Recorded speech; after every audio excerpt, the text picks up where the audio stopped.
Oh yeah, we got to tell him to plug his phone in because this thing. Ooh.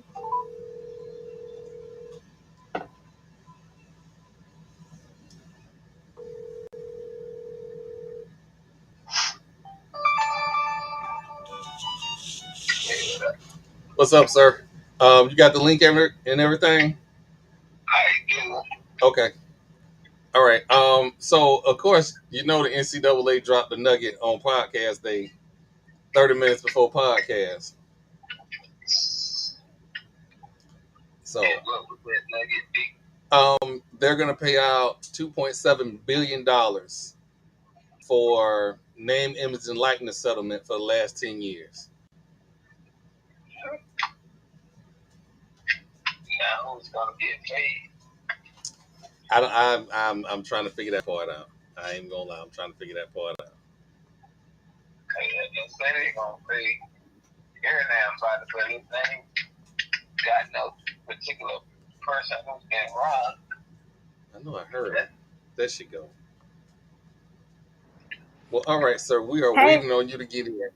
Good evening, ma'am. Good evening. Sorry. You're fine. You're fine. All right, Marlo. Always, we always.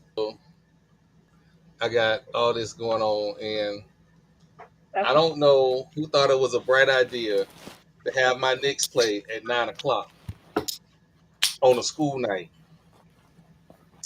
I got issues. 9 Eastern? Yes. You in Central, right? Oh, wow. No, Eastern. You in Central? Eastern? Okay. All right. North Carolina. Because you are a real journalist and you are able to do I am not. Let's just get one thing straight. I am not. I am a podcaster. An HBCU podcaster. From time to time, let me see it. Oh, okay. So you haven't started yet? No, we really haven't started. I always start the stream one time. Okay. I didn't. I broke my iPhone. I'm terrible. I'm allergic to iPhones, seriously. So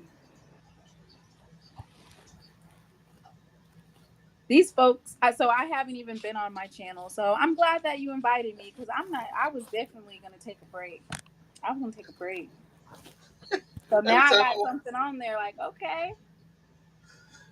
Well, I'll just go ahead and tell you. Every time I say I'm going to take a break, the NCAA always do something. Oh my gosh, yes. They always do something. So, but between, I don't know who I got beef with more right now. Do I got more beef with Prime, Barstool Sports, or Pilar? I haven't decided. Why you got beef with Prime? Let's start there. Where did this manifest from? Hold on, man. Let me get Marlo in here, man. We can't be doing this for free. This is good content. We can't do this for free. Because it was. There you go, sir. I'm just saying, if we're gonna talk about it, let's talk about What's going on? Oh, well, I guess since everybody's here, everybody is still in transit. Oh, you still in transit? All right, make sure you plug your phone in because this app eats up everything. Oh, it does. Yeah, it's like it will run your battery down quickly. That was one of the issues we had with it in the past, and we trying it again. We trying it again. So, Lord, give us some grace, homie. Is you in the truck? Is you in the truck? Hey, Jay. We finna be real. This is gonna be a good live, right? I get to let my hair down a little bit now because I'm on somebody else's podcast. Okay, so I don't feel bad now. But get this thing kicked off. Ladies and gentlemen, it is another one. Gathering an Old Man podcast featuring the amazing She Loves Thee, myself, Marlo TP. We're here to bring you the good news, the good news. But before we do that, I got to show out for a minute. It's been a very recent week, and sometimes I take offense to stuff. I do. Sometimes I take offense to stuff. And this week, people was competing on me to take offense to stuff. But I'm gonna start with Barstool FSU. If you're an FSU fan, my people, my Cross Game Street people, if you don't want your feelings hurt, now is the time to leave. Uh-oh. All right, Barstool, you made a comment about everybody wanted Prime to be the head coach instead of Mike Norvell. That's not true. If you go back and look at the old episodes, we wanted Prime when there were rumors about Harbaugh, when there were rumors about Kelly. That's when we wanted Prime. Matter of fact, on this podcast, I believe I said, correct me if I'm wrong, Marlo, I will fight Harbaugh before he gets off the plane, before he becomes head coach of Florida State. I said that, right? That was me. Okay, just Yep. making sure. So, only reason this is an issue for me is because my Cross Game Street people, it's a segment that don't know how to keep it PG. They get disrespectful with it. They start to let their white linen show, and now I got to check them. I want that era dead. That's dead and gone. That Prime discussion is nothing to be talked about no more. We just got back friendly. Let's keep it friendly. Because I have no problems bringing out the belt. No problems at all. Let's keep it friendly. All right. So, starting off right off the bat, because, you know, the NCAA, what would a week be like without the NCAA starting some mess? The NCAA is going to settle the name, image, and likeness suits for $2.7 billion.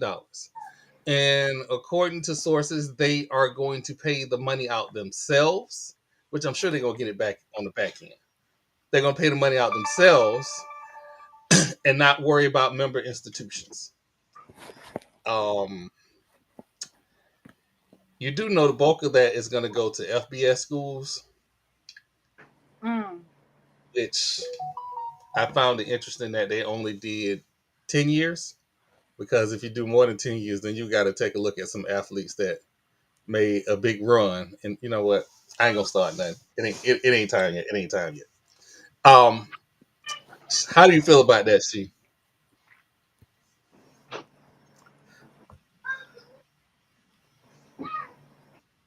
Did we lose her? Me? Yes, ma'am. I How do you mean, feel about that? did any of the FCS teams file lawsuits? Did any of the HBCUs file lawsuits? These were You all. It's don't just.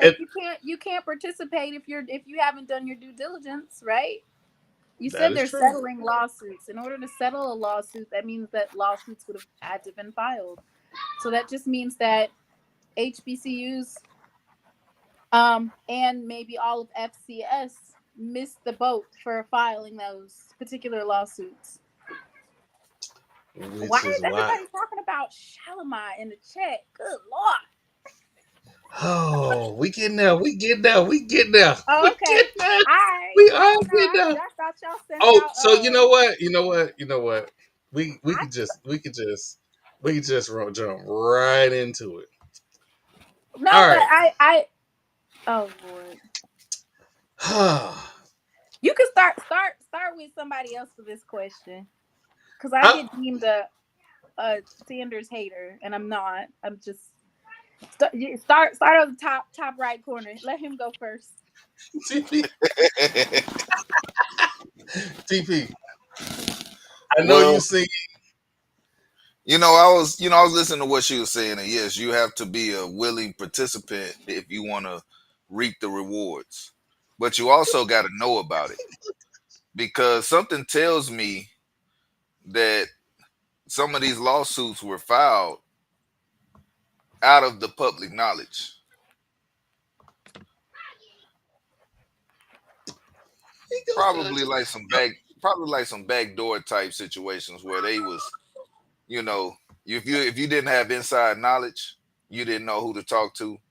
You didn't even know what was going on until it was too late, till it was Well, already in lawsuits motion. are very expensive.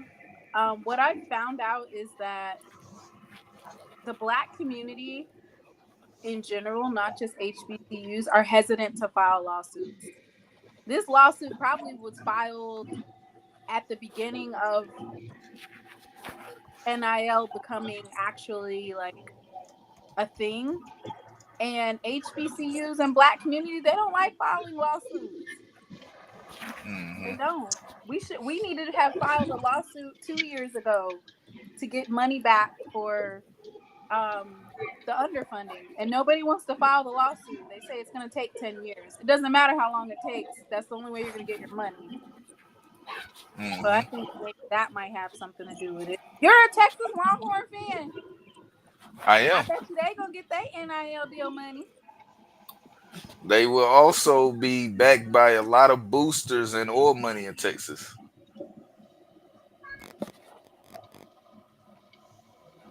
That happens Well, as well. Not my money, but M- Marlo, oh God, Marlo. Yes, sir. Now, what's state the question again? Just so I'm So clear. the NCAA is paying out $2.7 billion to mainly FBS programs for name, image, and likeness, or to settle name, image, and likeness lawsuits. But remember, the original lawsuit, this all stems from Ed O'Bannon. If it wasn't for Ed O'Bannon, we wouldn't even be here at all. Correct. So, but do you think HBCUs missed the boat on this settlement? Mm, I think it's a real great. And we lose Marlo. Marlo's on the road, everybody. I apologize. Um, I think I'm gonna go jump right to the main event. TP seen the tweets. You seen the tweets with Bossy Prime's youngest daughter. Hey, Marlo, you there?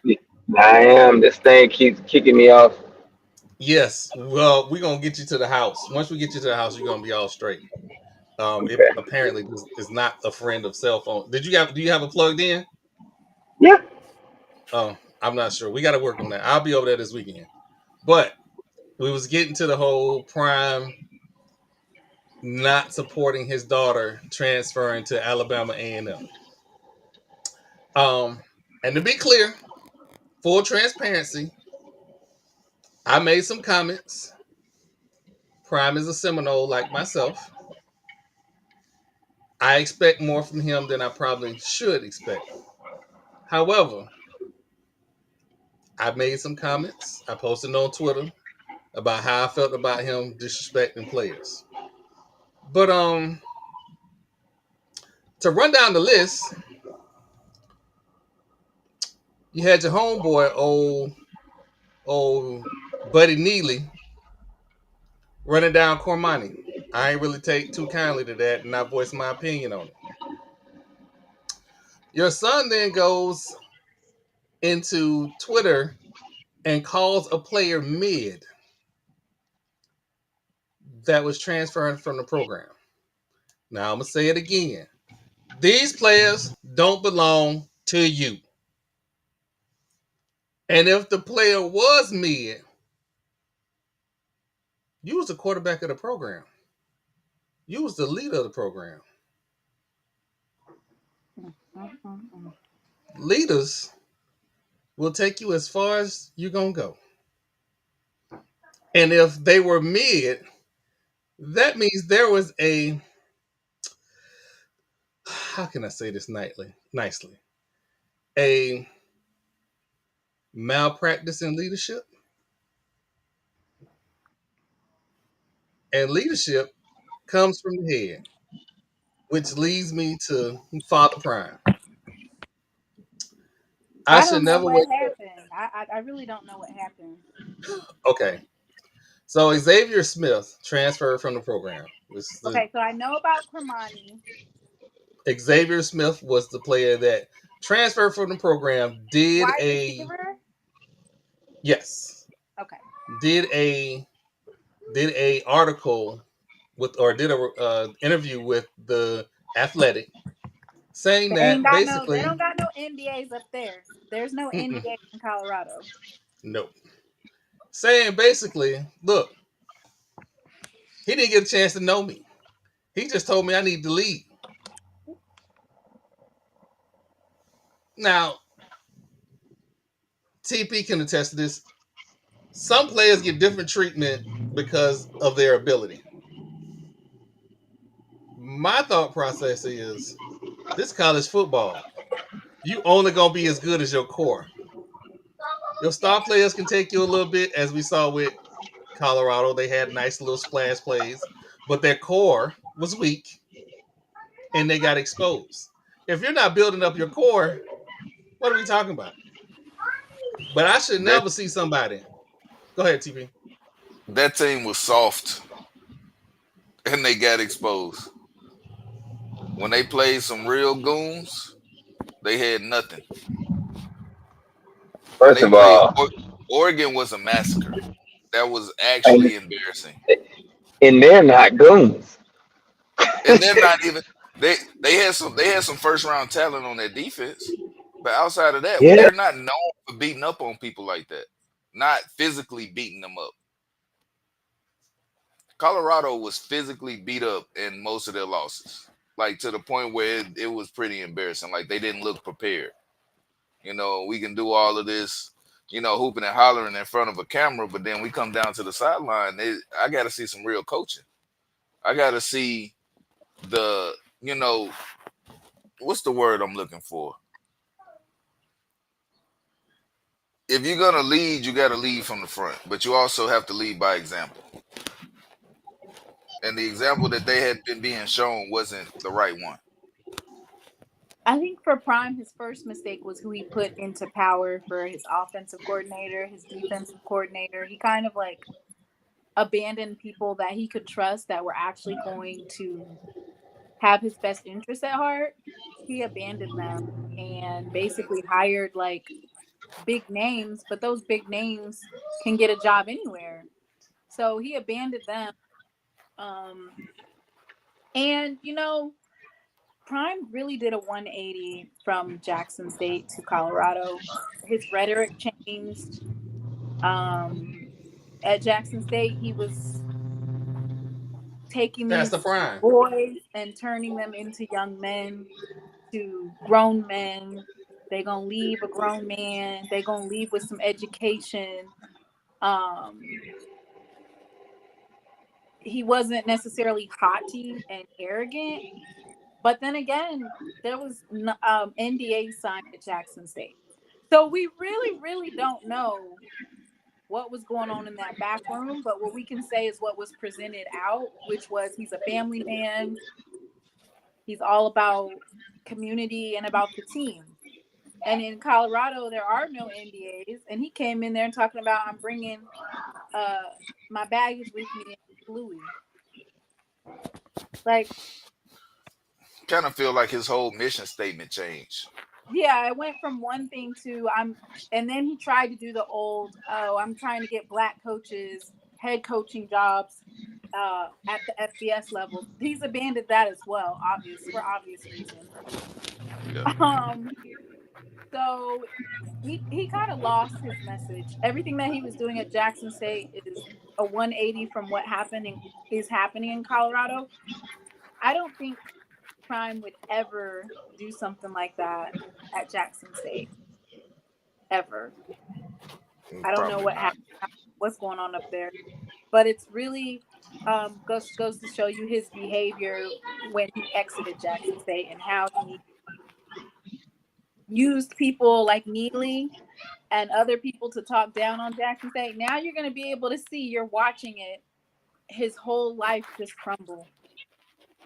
Hey, y'all ever y'all know how like we might have like a local rapper that's like they really hot in they area. Everybody mess with them, and then they meet up with the big time. They go Hollywood on you. Now they Mm-hmm. music done changed. You don't even like the way it sound no more. You don't know how you feel about this rapper no more, or this artist, however you look at it. That's what Dion done to it. Mm-hmm. He Hollywood This now. man, But you can't be like that around those type of people. They don't really like that. I mean, they'll Nah, like when you're making them money and when you're winning. But when you losing, you get ready to go you 4 can't and 8 again. Might lose to North Dakota State. let me tell you you something. can't talk you can't talk shit and lose. You can't do it. You can't talk Let me shit tell and lose. and I ain't got no dog in this fight. If you want my honest opinion, I hope it's 58-58, 13 overtime tie. I don't have no dog in this fight. However, I don't want to wake up in this world and look up and see them people in North Dakota that won one. You already can't tell them nothing, and they don't want to come south of the Mason-Dixon line and play nobody. You really ain't gonna be able to tell them nothing. This is like they're literally taking it as not only Jackson State North, but also Hmm. Colorado. Like for them because they were trying to schedule with us, but they didn't want to come to Jackson State first. And that's my problem with them.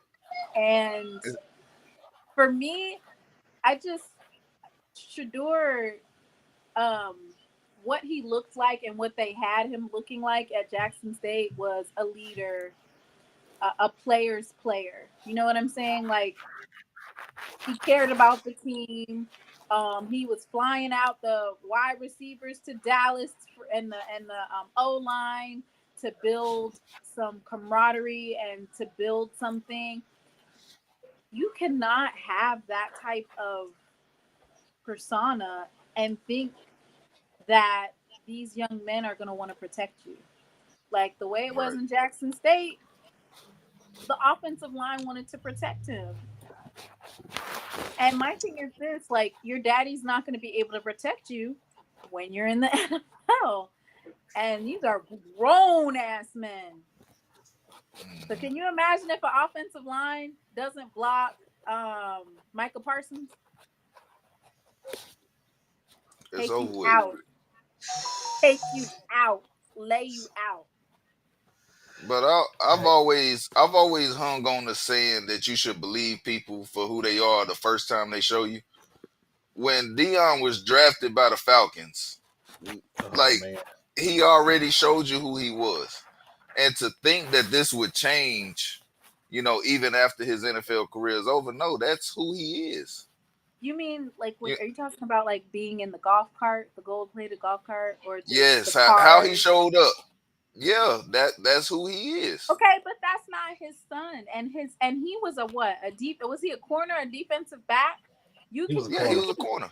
you can be that. You can be that at that level. You can be that as somebody that's on the defense. You can have that type of persona. As the Hmm. quarterback, you cannot have that type of personality because you have to be able to win over the room. You have to have this sense of humility. There has to be an extraordinary amount of work ethic because you want the rest of your team to work, but you ain't showing the same thing. Like when CJ Stroud came to the Texans, he came in ready to work. He watched more film than anybody. He's studying. He's out on the field practicing. He's doing all these things. He's showing his new team who he is, and he did it from day one. And the arrogance that he has, like when he's on that show with Micah Parsons, it's not an unlikable arrogance. It's a Hmm. I'm better than you. I'm like it's a likable arrogance, and it's like, oh, okay, he knows what he's talking about, and it's not just in football. It's like when he comes across, he doesn't come across as unlikable. Whereas Shador, I was like, who is this young man? This is not the young man that millions of people fell in love with and wanted to know more about him. Like, I don't know Mm-hmm. what type of trajectory his dad is trying to take him on, but I feel like scouts, GMs, coaches are, and if you notice, Travis Hunter doesn't have that type of personality. Even though he has that type of personality, allegedly, he doesn't put it out there like he's like that. Shador is the only one that's getting the bad rap, right? Yeah. Well, what if I learn anything from the draft this year? It doesn't matter if your teammates like you. If you're good enough to go number one, you will go number one. Because I heard so many negative things about the teammates of Caleb Williams, and his work ethic and personality. It kind of like took me off of, his train or whatever. But I'm looking at it like, well, Mhm. he's still good, But So this USC isn't was this winning isn't more, setting a right? good precedent. This isn't US setting a good precedent. But USC won more, right, than Colorado. Yeah, they won a lot more. Not this last year. I think they only won 6 games. I'd have to go back and look, but they still. If you go back to his Heisman Trophy winning season and then to last year, he imploded. He imploded on and off the field. Who are you Mm-hmm. talking about? And Caleb Caleb? Williams. Yeah, Hmm. but I'm then, not. and I heard a lot of things about like when he didn't play in their bowl game, the teammates was like, "Hey, we get to be a team again." They were happy that their star quarterback wasn't playing in their bowl game because they got to actually play together, and it Caleb, wasn't just about him. the one that did decided to not do any of the Yep. combine stuff, right? Yeah, he didn't do anything. He said he'd already talked to the Bears. He was going number one. He didn't have to show anybody anything, nothing. He just I feel showed like up to the draft in a blue suit, and that was it. I feel like with Shador though, Shador doesn't have a Heisman trophy, right? No. No, no, no. He was a And he is a hopeful going into this season though. I don't know. I guess it just depends on if you believe that Shador can have these types of issues and that coaches will take a shot at it. They took 6 quarterbacks in the first round, right? They Yep. did. And then Spencer Rattler, he comes in at what? 5th round? Hmm. Um, Will Levis for the Titans. He thought he was going first day. They had him show up and everything. What'd they do? Let him sit there and be embarrassed, and he did not get drafted the first round. He had to wait till the next day. Hmm. Um, so for me, I feel like Shador has a lot more to prove this year, and I feel like uh, he's not starting off well. He lost Hmm.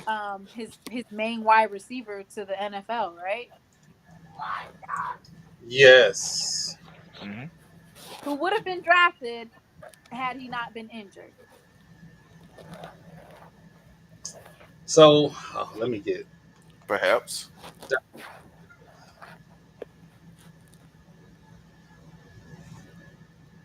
get Doc in here.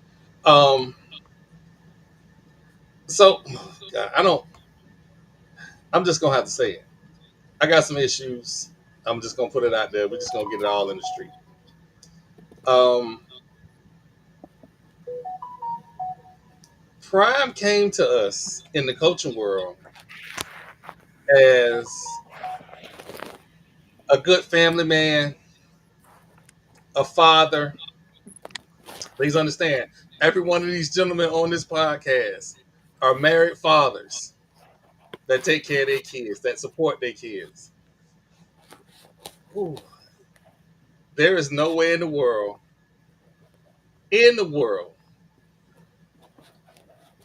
I'm gonna let my child feel like she unsupported when she make her decision to go somewhere else other than the mountains. Ain't no way. Hey, we got Doc in here. There we go. What's going on, sir? Man, I'm I good. don't know. I don't know, Troy. Any of my sons tell me they going to Oklahoma, we gonna have a problem. We're gonna have a whole Listen, I falling out. posted it on Twitter. I posted it on Twitter.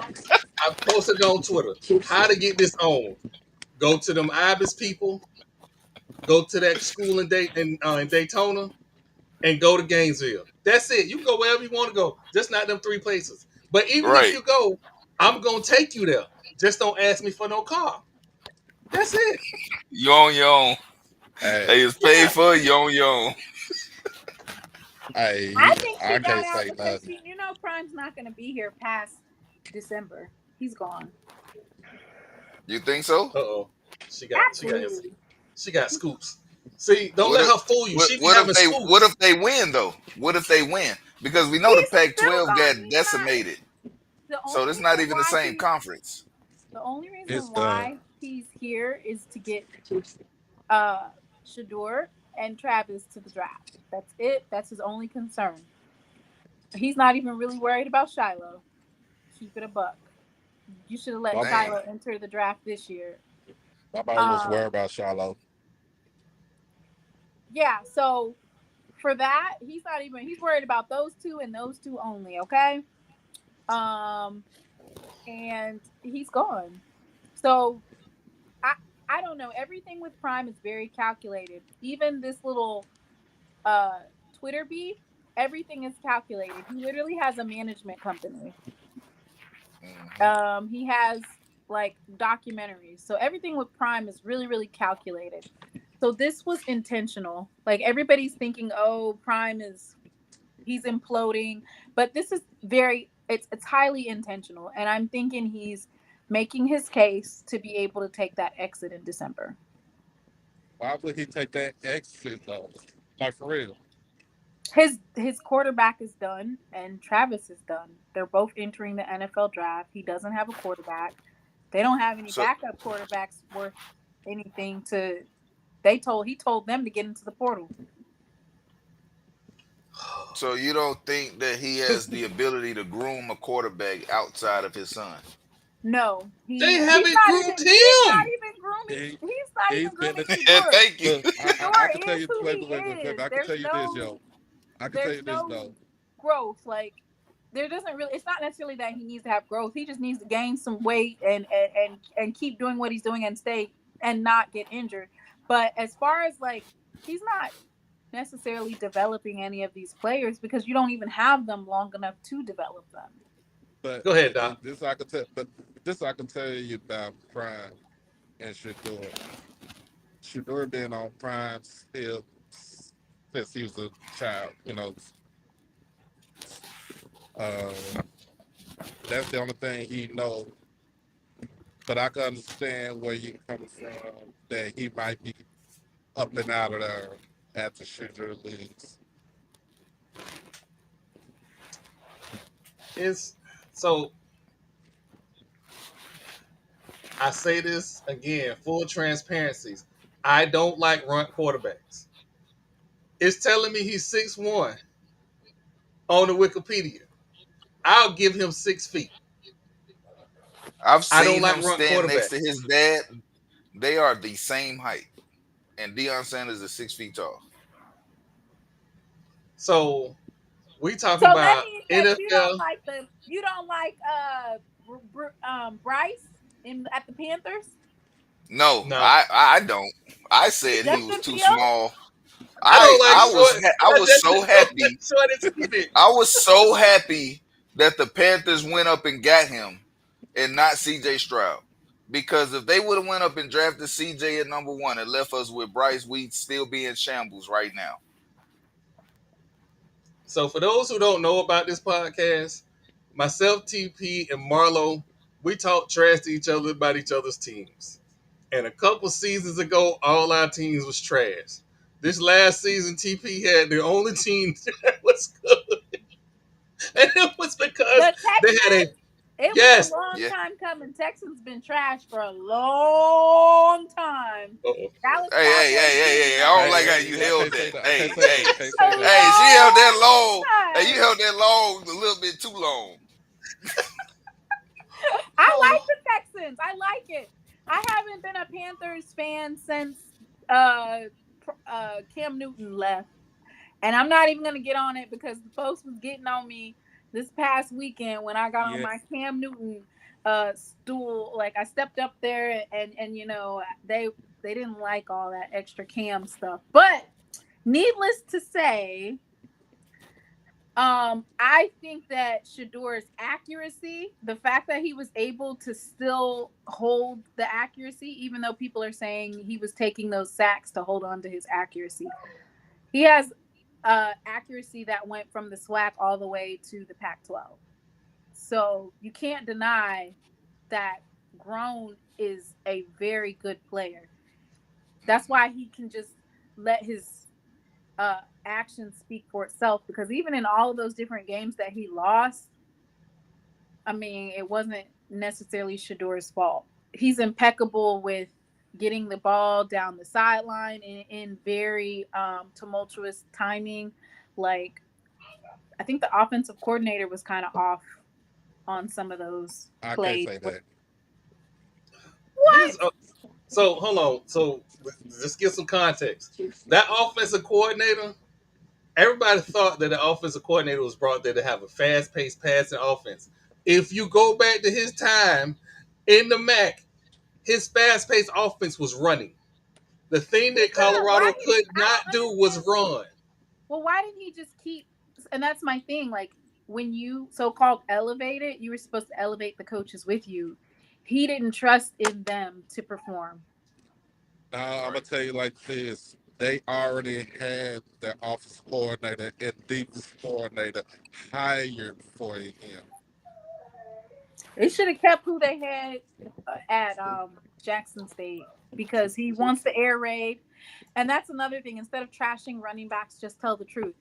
You want to air raid offense with minimal running back play, period. Like, that's how air raid does not work. It well, does not at any level. I'm just telling you what Prime wants. He wants to air. I get it. To air it out and put up. Hold on, time out. I don't know who JBM is. Don't you put that on my Raiders. Do not put that on my Raiders. They want, and that's what basically. Look, Prime wants. Looking at Shedeur play, I feel like he is extremely talented and can make every throw. If put in the right situation, he can be successful, even at the next level. But it has to be done right. You can't just put him in there and tell him drop back 40 times a game and expect him to, turn water into wine. It ain't gonna happen. In the Big 12? No, I'm saying if once he makes it to the NFL, we're talking about him playing at the next level. He has the arm talent to play in the NFL.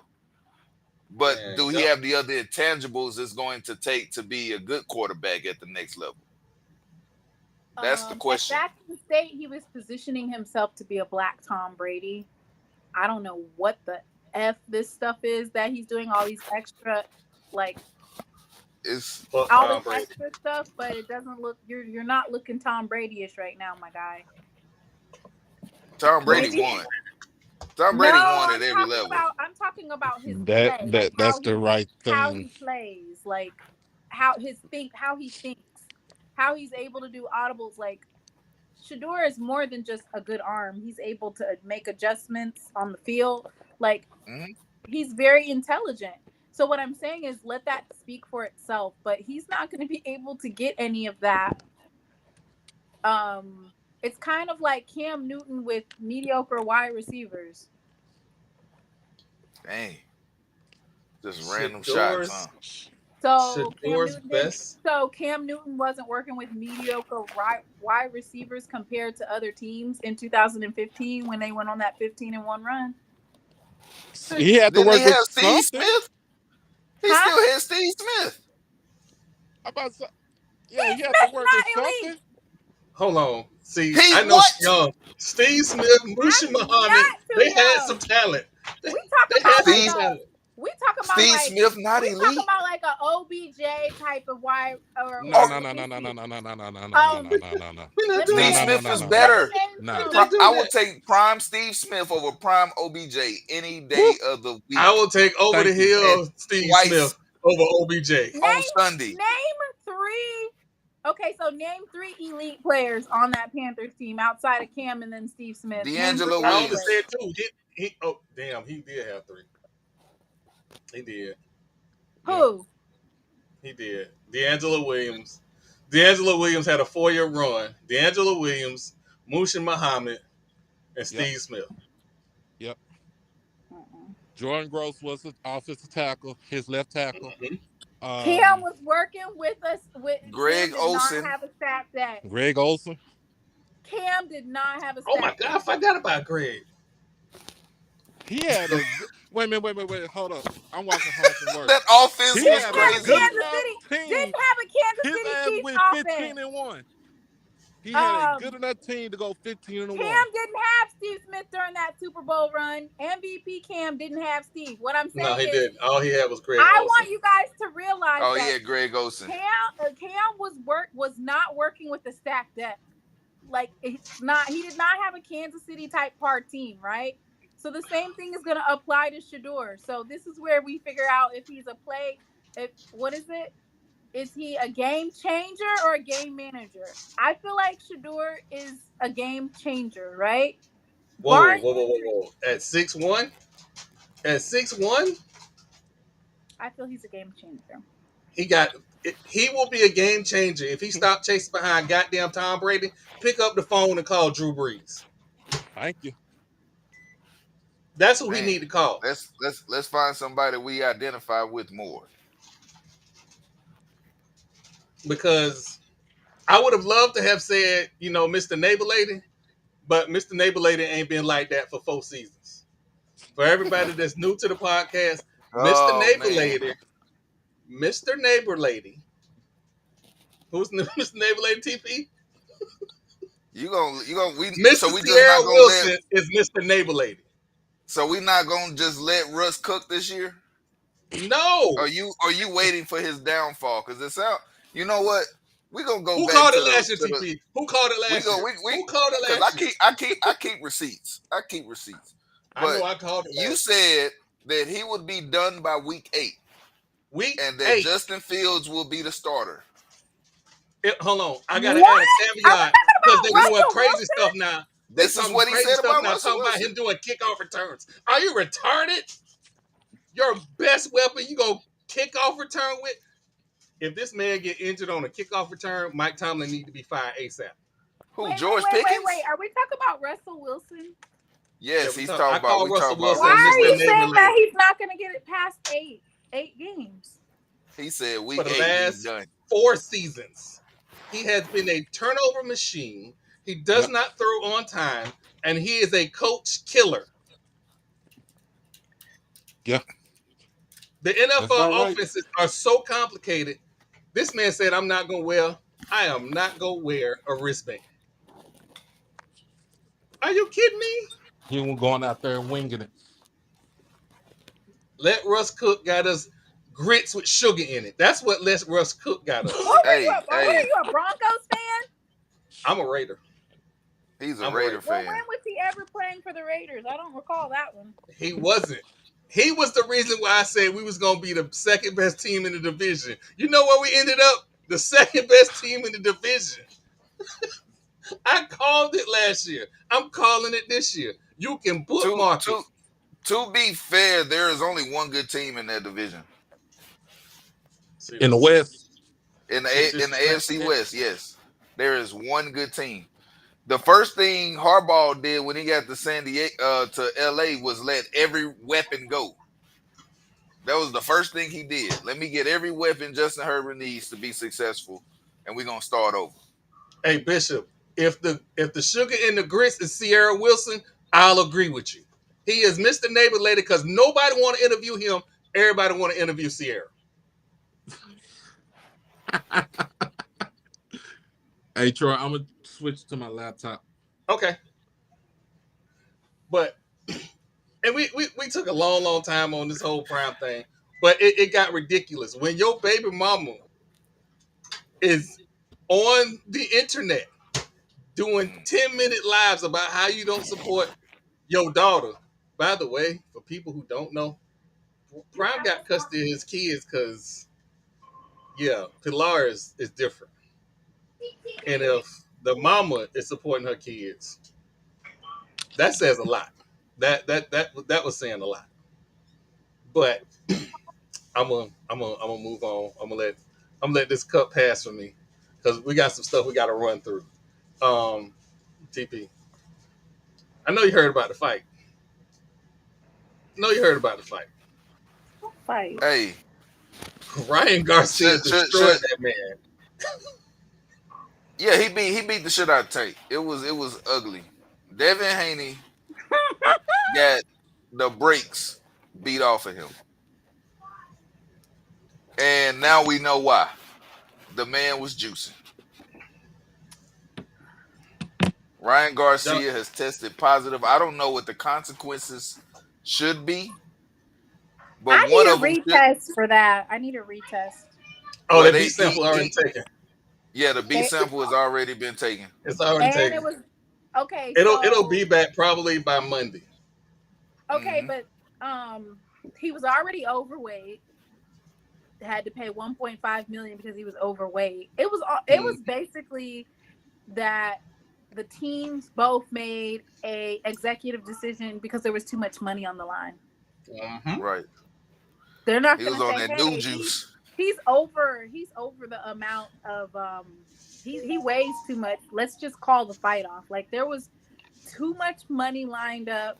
Vegas is involved. People flying out for the actual fight. It was too much money on the line. Well,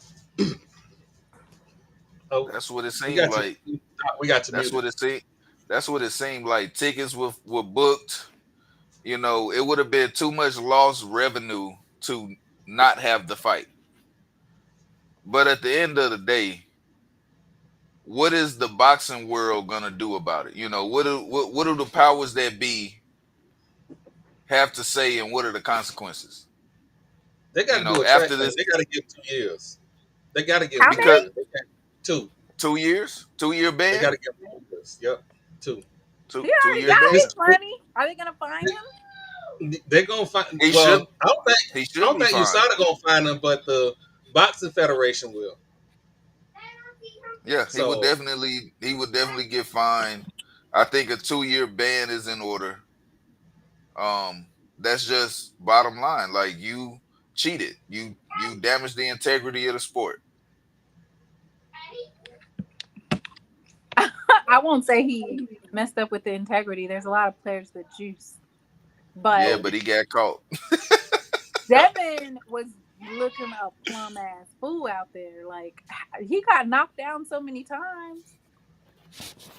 You know that song, "Get Back Up Again."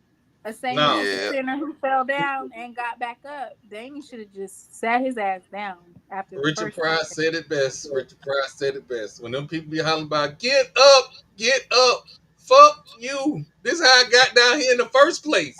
No, stay All down. I could think about was "Get Back Up Again, Get Back Up Again," and it was like you could see the stars surrounding his head. And I guess I'm pretty sure the ref had some money on the over and under for the amount of rounds because he was done. This is the same guy that said he wanted to fight Terrence Crawford. Well, you better go sit in the corner. You better stop. We can't hear you, Doc. You're muted. He looked like he was about to go in. Devin kept getting hit with the same left hook. No adjustments. What was his coaches doing? Watching. Asking They Doing him the if must have he can same been throw thing a the waiting towel. all people game too. they were doing the same thing the people out in the stands was doing. Watching.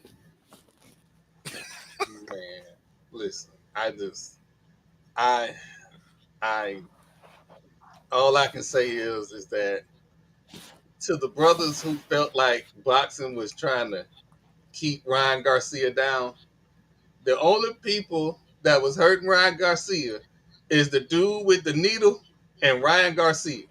Them the only people hurting Mm. Ryan Garcia. Cause, Jesus. Wait a minute. Y'all can hear me now. I Yeah. So now, he said he want to fight Bud. He want to fight Bud Crawford. Did you see Tank what he did. did? Did you see what he did, EJ? I'm just saying. Did you see? No. Look, bro. I'm Oak Cliff born and bred. Did you see what he did to Earl Spence? Made that man look like Martin. He did. He knotted him up. He knotted him up. He definitely knotted him up. And you talking about you want to fight? You want to fight that man right there? Nah. I tell people to stay off the booger sugar. I had love for EJ and everything, other than him going to DeSoto, he the ops. But yeah, watching that fight, man, no. I'm like the old lady off of Get Out. No. Come on now, man. This is not what you want to do. This is not a good business decision, is what it comes down to. It's not a good business decision. If you just gonna keep getting knocked back down, you might just need to go ahead and stay down. Sometimes it's okay to be a son. Y'all are terrible. Look. I'm just no. Look, let me ask you a question. Have y'all ever played poker? Oh yes, I'm a poker pro. If I'm sitting there with a 2 and a 7 in my hand, and I see nothing but spades, and I ain't got not one spade, I know somebody at this table sitting here with a flush. I'm gonna fold. I'm out. You know why? Unless you can bluff them to make it seem like you have the higher, right? It ain't no bluffing when you got a high flush, unless they might think you got a better flush, but you over here looking sad. You can't even hide that. He couldn't hide the fact that he was getting his ass whooped. Man, Kenny Rogers said you better know when to run. You better know when to hold them. You gotta know when to hold them. Know when to fold up. Know when to walk away. Hey man, that burnt orange is burning my eyes in the background. Hey, at least you know what color it is. I appreciate you. So I don't even like either one of y'all. I'm not a Texas or OU fan. You ain't got nothing against no. Oh hell no! I'm not even an I ain't got fan. nothing against nobody but OU fans. I don't dislike no other school. It is only OU. I gotta call a spade a spade. You know what I'm saying? A&M took their ball and went home crying to the SEC. Didn't want to play Texas no more. And then Texas say, "Surprise, bitch! Run it back, run it back. You been gone for 10 years. Run it back. Come on, let's bring it back." I'm a Texas Tech fan. Oh, Red Raiders, I got you. Red Raiders. I don't have no beef with Texas Tech. My issue with Texas A&M is Texas A&M had all that money, and instead of going out and getting you a real coach, you flew your ass to Tallahassee in the middle of Jimbo Fisher radio show. Let this man lie to Seminole Nation that he was not negotiating with Texas A&M. Tallahassee Regional Airport, this big. What's up with coaches? What is up with coaches lying about them taking jobs elsewhere? Bumped out. Jimbo is about outfit like it's nothing. At least he didn't go back. I said this: Jimbo was my hero when you get to fleece two universities like that, especially A&M. He is a legend. All the bad things in life happen to Jimbo Fisher and nobody else but Jimbo Fisher. Look, I tell you, Jimbo Fisher fall under that whole Jay Cutler category. I envy people who get paid a lot of money to be bad at their job. I wish I could do that. Can I go get paid millions of dollars to be horrible at my job and then to walk away and then just walk away from it all with all my money? Kirk Cousins smart though. Is Kirk Cousins better than Cam Newton? No. Why Not even now. No. Give me Cam off the street. Kirk Cousins wasn't even the best quarterback on his team when he first came into the league. It Why was RG3. He wasn't. Yep. Why does Kurt get $100 million deal, and y'all won't even let Cam come up off the bench? So I'm gonna channel my inner Marlo. He has the complexion for the connection. That's why Kurt got all that money. The Wire. Because I think that's the nicest way you can say that. Pretty much. Could you imagine Neighbor Lady getting $300 million and not winning one playoff game? Wait, he only won 3 primetime games and had the audacity to look into the camera and say, "You like that? You ain't did nothing. You showed up to work. You don't get attaboys for showing up to work." Baltimore fans. Oh man, Kirk Cousins, yeah, he's the smartest one to get all his contracts since he left DC to get them fully guaranteed. I mean, they got Cam out here doing the red carpet and fashion, and he's standing next to these freshman, newbie, rookie quarterbacks, and it's just like, damn, they done reduced you to being the fashionista. And you hold on, don't do that. Cam was the first to come out with a hoochie daddy shorts. Don't do that. Cam was the first. Cam is my hero. It's like the Panthers went from one. They went from one dynamic to another. How you go from 6'6" Cam Newton to 5'4" Bryce Young? Like how? It don't add up. Look, Myles Garrett. Kirk Cousins. Look, Myles Garrett showed up to play the Panthers and thought Bryce Young was the ball boy.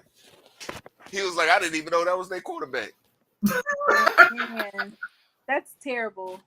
That's absolutely terrible. But I mean, I still can't wrap my head around it. I mean, I think maybe Cam does have a persona about himself. He has an air about himself. So that could possibly make another quarterback feel uncomfortable. But I don't know. I feel like he should be signed. They're just saying he's not the type of quarterback that can just sit and not draw attention to himself. Even if he's not necessarily purposely doing something, he's not that type of guy. Because there's these quarterbacks that are sitting. I feel like Cam should get signed, but he needs to get signed before summer practice or summer camp so that he can be there for Bryce, because Bryce needs it. And they need to draft a taller quarterback. I got a question for you. So I got a question for you. What quarterback that's 5'10" and under that's in the NFL right now, who's going to have the better season? Isn't Justin Fields under 6 foot? Heck no, Justin Fields is like 6'3". So you got Kyler Murray, Russell Wilson. Kyler Murray's where at the Cardinals? Where's he at? Kyler Murray with the Cardinals, Russell Wilson, Bryce Young. Can I say Tua? Because I think Tua is like 5'11", bro. Yeah, 6 feet. 6 feet or under. 6 feet. 6 feet under. Okay, so let's say Tua. Who else I'm missing? You know, Tua should have been out after he had his second concussion and his hands was doing gang signs. He should have been out. I don't know. Dolphins. Let me see. I think that's it for the short quarterbacks. I'm about to say that's it. I think Russell Wilson. There aren't a lot. I think Russell Wilson is going to get it this year. The Steelers, because I feel like Tomlin knows how to create his offense to benefit his quarterback. Right? The Broncos, they did not want Russell Wilson there. They made that apparent that they didn't want him there. It was a toxic place. I think what so. Pittsburgh was able to do last year with Mason Rudolph and Kenny Pickett is a testament to how good of a coach Mike Tomlin is. And I think Russell Wilson is at least 2 wins better than the quarterbacks they had on their team, which would mean they would be a playoff team based on that, on that statistic alone. Hey, TP. Hey, TP. yo. How he gonna do that when he gonna be on the bench? Yes, you're right. He gonna be 2 wins better because Justin Fields gonna take over midseason. You're right. Wow. I mean, but the thing is, when Russ was in Denver, it's not Denver didn't want him. It was Sean Payton didn't want him.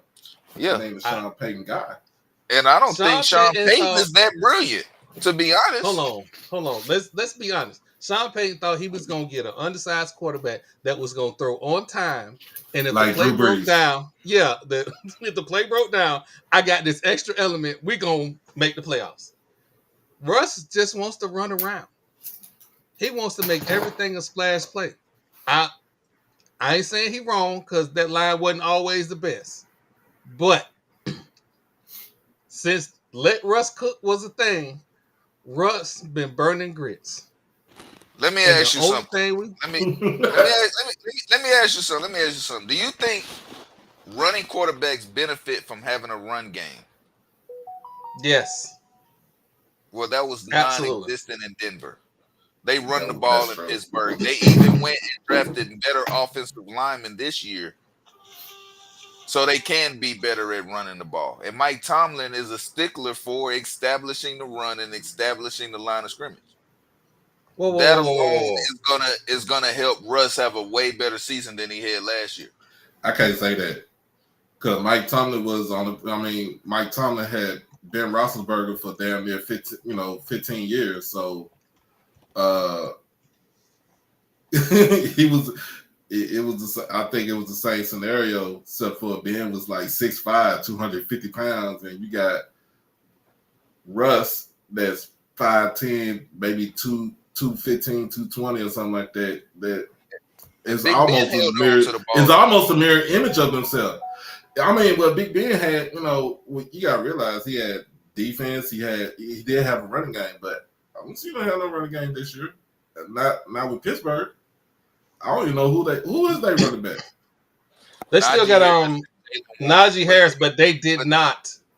They declined the option on Najee's next year, so he'll play this year out, and he'll be an unrestricted free agent come springtime next year. Bring him to the Cowboys. Oh, you a Cowboys fan? You've been knowing me this long, Troy. I'm a Cowboys fan, man. You like Bama running backs? This is safe space. You like Bama running backs? Man, I was upset about the Derrick Henry because I'm like, dude, you built the house in Dallas. You come in Dallas all the time. Why don't you just take the deal in Dallas?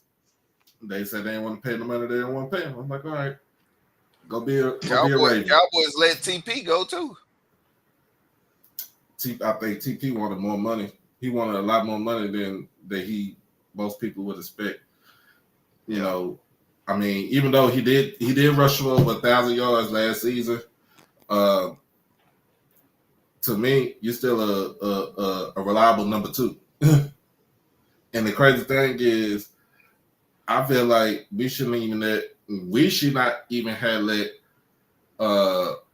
Zeke go. I'm like, I thought TP was better. Even when Zeke was having his best season, I still thought TP was better. Because I'm looking at the electricity that Tony Pollard brought to the offense when he came on the field. With Zeke, it kind of seemed bogged down, like we have to do this. We have to do specific things when he's on the field. As Tony Pollard gave them more flexibility. And he was good in pass protection on third down. Like he actually did it all. Zeke was a liability at times. As a Raiders fan, you can do that. If you have a thunder and a lightning guy, you can do that. That's what you see, though. Here's my problem with Dallas. Yeah, letting DeMarco go was crazy. It was crazy though. I was upset about that. But my thing is, I'm not paying you. I mean, because I'm looking. It's a whole list of things that I'm looking at though. But the main thing is your availability. Are you available to stay on the field? DeMarco couldn't stay on the field to save his life. So then you get Zeke. Zeke issue is availability. Can you stay on the field? And if not from injury, it's for him doing some knucklehead shit all the time. Excuse my language. But that's how I feel. But then when you see it and you get Tony Pollard, like you said, the thunder and lightning. I would rather have that because that takes away a lot of wear and tear from your number one, and your number two can come in and just destroy everybody, even pass catching. Passing situations. I want to say the last true thunder and lightning was Ahmad Bradshaw and Brandon Jacobs. That was the last true thunder and lightning where you had this out of this world scat back, and then you got this 6'4", 250-pound running back mowing people down.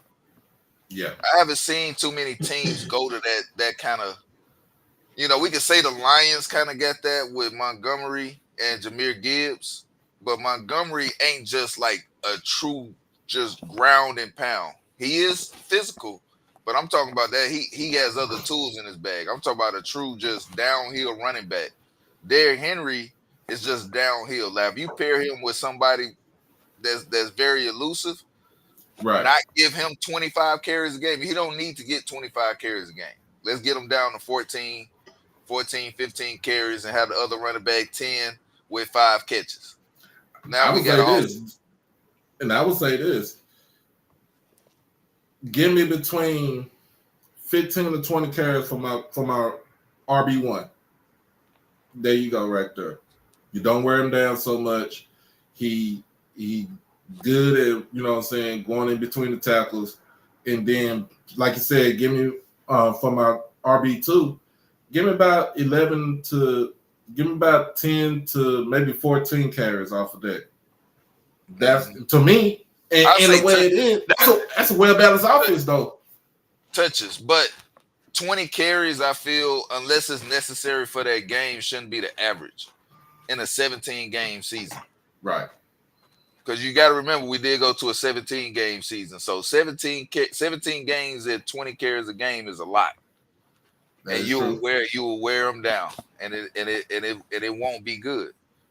You said Derrick Henry is a volume runner. He needs 25 to 30. Okay, but on run 25, he just ran over your whole defense. True. But you still wearing them, but you wearing them down. And the reason the Titans was running because they didn't have anything else. They let AJ Brown go. They quarterbacks were trash. I guarantee you, if they had better quarterback play, they would have threw the ball more. I think Ryan Tannehill was just over the hill. He was over the hill the second he got to Tennessee. He should have never been drafted as a quarterback. Please over the hill at Texas A&M. Yeah, I was about to say, forgive my Texas A&M slander, but he was a wide receiver. Right. He should have never been drafted as a quarterback.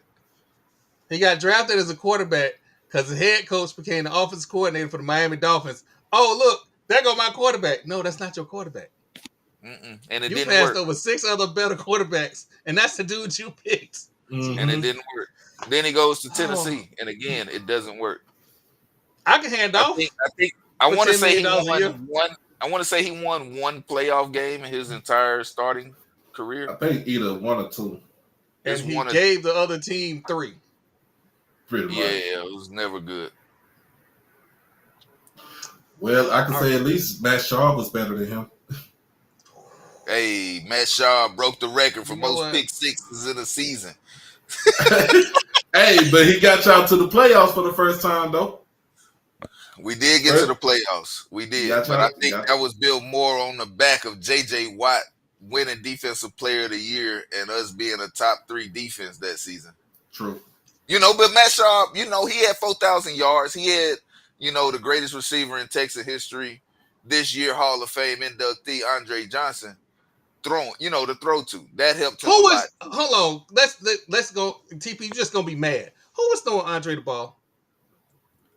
By 50 Anybody who put on a Texas uniform. Look for 80. First quarterback. Who was his first quarterback, TP? No, don't do that. Who was his first quarterback? Say his name. No. David I don't fuck with the cars. You can say Carr. All right, David Carr. I wish I had my car back. I want my car back. No. You can hate your car. I want my car back. I got Gardner Minshew. I want my car back. Neither one of our cars did anything for us. We should have left them at the dealership. We got to the playoffs.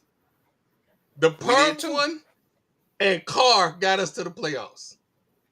For everybody that don't know, the Perm one is Zay Jones, 4th quarter GOAT. I don't know what defensive coordinators be thinking. This man don't play the first half. The second half, make sure you got a man on him. That's all you got to do. You're going to win the game. Why is this man running free? 2 different teams in the 4th quarter. How does that happen? How does it? You know what? I'm going to get off my soapbox. Since we got HBCU family here. It's been some things that I don't understand. It's some things that I don't understand. And I'll start with the other HU. I'll start them. Oh, yeah. I don't know about that. The portal is closed. And you fire your head coach. Oh. Every HBCU on the planet is announcing their portal transfer commits. I've been looking for Hamptons. Like, somebody, please. It's over with. Please. Like, you in the CAA. You ain't in the MEAC. Well, 2 wins might get you something. I know Dave got that other podcast tonight. I wanted to be like, man, come on, somebody explain to me something. And then I wake up and it's the interim head coach. I don't want to hear nothing else about FAMU. I don't want to hear nothing else about FAMU. Because that was literally the most bizarre. If you was going to make that move, you made that move before the portal opened. No, you make that move. You make that move after the last game of the season. You're right. If it's already decided. It's already decided. Yes. Well, I don't know if we feel like they're under the obligation that just because we didn't fire you at the end of the season didn't mean that your job is just safe. You know what I mean? Going into the summer, if we still not happy with what we're seeing, moves have to be made because you don't want to wait until it's a week before the season start. The team is what it is now. The like you said, the portal is closed. So who's on the team now is who's going to be on the team this fall. So if you make this move, you give the interim coach the rest of the summer to get ready for the season. I think the last time something happened like that was it was last year to be exact. Vincent Brown with A&T. He got he came on late, and y'all see what happened. Are you talking about Hampton? Yes. He went 1-10. So for if you were gonna do that, you should have fired him 4 months ago. What are we doing here? Yeah, I still say this: if you didn't like how the season turned out from last year, let you go at the end of last year. That way you can preserve some sort of continuity in your damn program. Kind of like how we just got a new basketball coach. You know what? Hold on. Since you brought that up.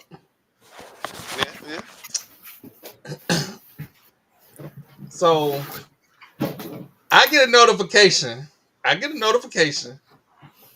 Oh, this gonna have the SWAC in shambles. Because like I don't follow like people at certain schools, I don't see all the controversy. I'm just like, oh, Jackson State got a new head coach. Okay, that's cool. They AD like to move with pace, so okay, cool. Nobody ain't told me about the fact that the coach had left another job, then went to Mercer, and now it's back in the SWAC. Y'all ain't share that story. I had to dig. I was like, well, maybe this is why the timeline was supposed to explode, but my timeline was nice and peaceful. Nah, it exploded for us. A lot of people, it exploded for us. So there was a lot of folks from Jackson State. They didn't like to hire because it's like, what did she do at Alabama A&M? I'm like, well, if you take a program that was pretty much down in the dumps and you have to build it back up, and you got to realize she was there for 8 years. So 5 of those years while she was there, she was playing second or third fiddle to Coach Reed at Jackson State. So you got to take what you can. But you look at what she did in conference. She's improved every year in conference as far as conference play go. She had one of the best players on the team, Amaya Simmons, who can go get home. You know, she's a guard who can go get her own bucket. Amaya Simmons, who left Alabama A&M when her coach left. Yep, and she went to San Jose State. We'll never know if this hire could have been done earlier. If Amaya would have followed her coach to Jackson State, we don't have that because she got hired so late. Oh, okay. I didn't know she had NCAA violations. Didn't know that. It's way too early for us. I'm not even gonna ask nobody to project what the program is gonna do. I think it was a timely, excellent hire. One thing I know about Jackson State, they're not gonna wait around too long. They already got their list done when the move's been made. Mm-hmm. So, and then then we got A.D. Robinson, man. He's gonna go with somebody that he trusts and that he knows. So, like you said, it was calculated. So it's not like he, just waited till last minute. Oh, I need to hire a coach. It was calculated. And also, it was just the pool of coaches that was out there at that time. I call cap on that. I can't call cap because I can't call cap. Listen, Jackson State, and you know what? Let's just put it into terms of this. Why would you hire a SWAC coach that's already in SWAC spaces? So for one reason you're going to rehire or retread a SWAC coach is because SWAC coaches, they've dealt with what it means to be at a HBCU. They know about not necessarily having all the things that you need. They're fine with the salary, obviously, because they've been in getting paid relatively a certain amount, so they know what that expectation is. So it's not like they're just gunning to leave, right? Because she just went to Mercer. But for me, I think more so of we pretty much knew March 31st, you could infer that more than likely Coach Reed is looking to go in a different direction. She didn't re-sign her contract, and for that time frame, we were just kind of in limbo, just like. And I think he already knew that she was making her exit. But meanwhile, while everything is getting ready for her to transition to another job, Jackson State's in limbo. The players are in limbo. The recruits, we didn't get any recruits. This is a high time for recruiting. And then if they did know that they were hiring our new head coach, there could have been a possibility for her to, similar to Coach Don Thornton, she got some of her kids and brought them with her, right? That could have been afforded to our new head coach. I mean, but we can't really just. I mean, my whole thing, we can't really just sit here and say, well, she's not doing any recruiting or anything like that. She's probably been on the phone. I can't, but what I'm saying is we can't just sit here and just predict and speculate like she's not doing anything as far as recruiting. Oh no, I never said that she wasn't. What I said was she was at Mercer as an assistant coach. Coach Reed obviously based off of her interview and a week before March 31st hit, or a couple of days before March 31st hit, she was, that's almost what is that? Almost a month, right? Yeah. That's kind of wasted because that she's telling people I'm actively interviewing. My feet are at Jackson State. There wasn't any commits at Jackson State, but my feet are here and I'm interviewing. I mean, and she hadn't signed a contract. I mean, it is what it is moving forward. It's definitely going to be an uphill battle, starting off a little bit slow on recruiting. And obviously, if she was at Mercer as an assistant coach, and now she's at Jackson State as a head coach, her trajectory has changed. Well,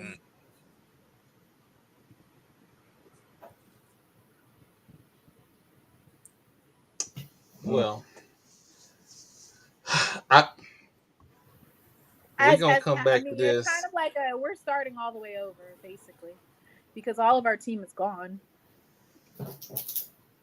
Yeah, and I think that, coming in with a clean slate, you have the opportunity to, incite your own culture, and you build the program from the ground up. Whether or not they thought she was a mediocre coach at A&M doesn't matter now because she's the coach. And whatever. To do with that. A&M has better facilities than Jackson State. We just keeping it a buck. I don't know. They're saying that there's a difference with support. So we will see. We will see about the level of support. Here's the thing. Coach, it'll be interesting to see because I think fans, they're saying that she couldn't get past the first round and fans got tired. Like for A&M, their ceiling, from what Jay White is saying, is basically to win the SWAC tournament, right? Whereas they're saying that they couldn't get past the first round, and they're talking about the SWAC tournament. Whereas Jackson State's ceiling is we couldn't get past the first round of the NCAA tournament. But like I said, but you gotta realize too, with those 6 years, those 8 years that Coach Richard was at A&M, 5 of those years she couldn't get past Jackson. She couldn't get past Coach Reed at Jackson State. Let's just keep it straight buck right there. And I'm not saying that she ain't a bad coach and everything, but just getting the level of talent to come to Huntsville and to play for her and to play the type of style that she wants to play. A lot of people, as far as their fan base, was turned down to it. And the whole thing is, look, we got our coach. She here. You know what I'm saying? She gonna go out there and get the recruits. Let's support her. I don't have a problem with supporting. Right. I do think that people, because it was some mess. I had to get off of Twitter yesterday. Everybody is entitled to express their own opinion on how they feel about the hire.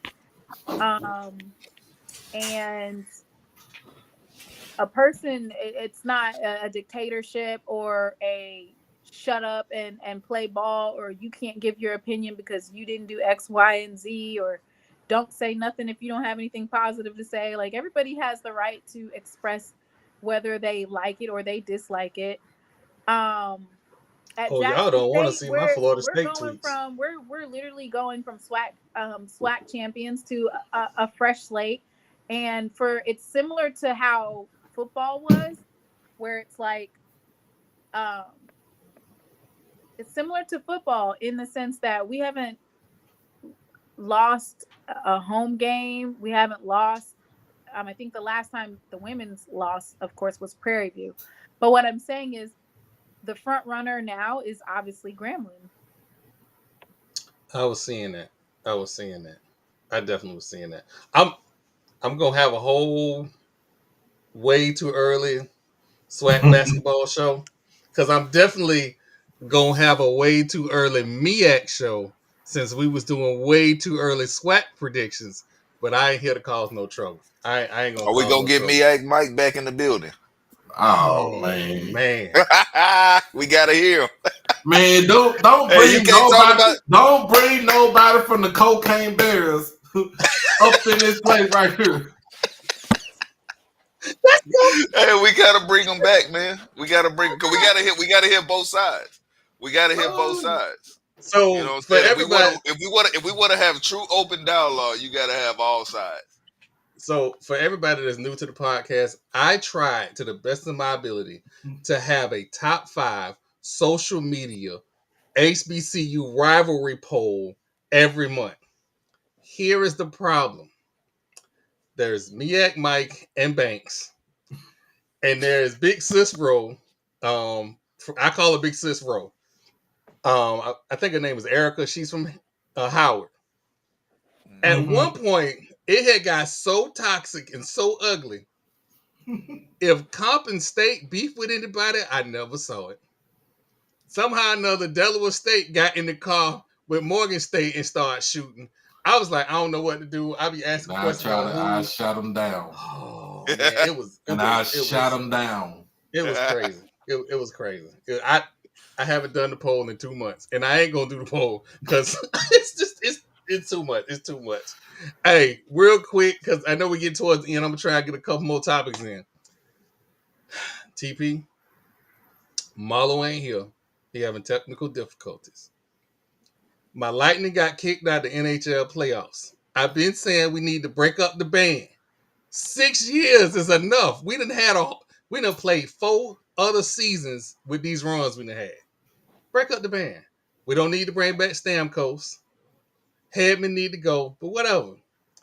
So in our playoff elimination game, we had 2 goals called back. One of the goals apparently went in, but the ref said it was interference. Our lovely manager decided to say that maybe the goalie should start wearing skirts. Wow. Why?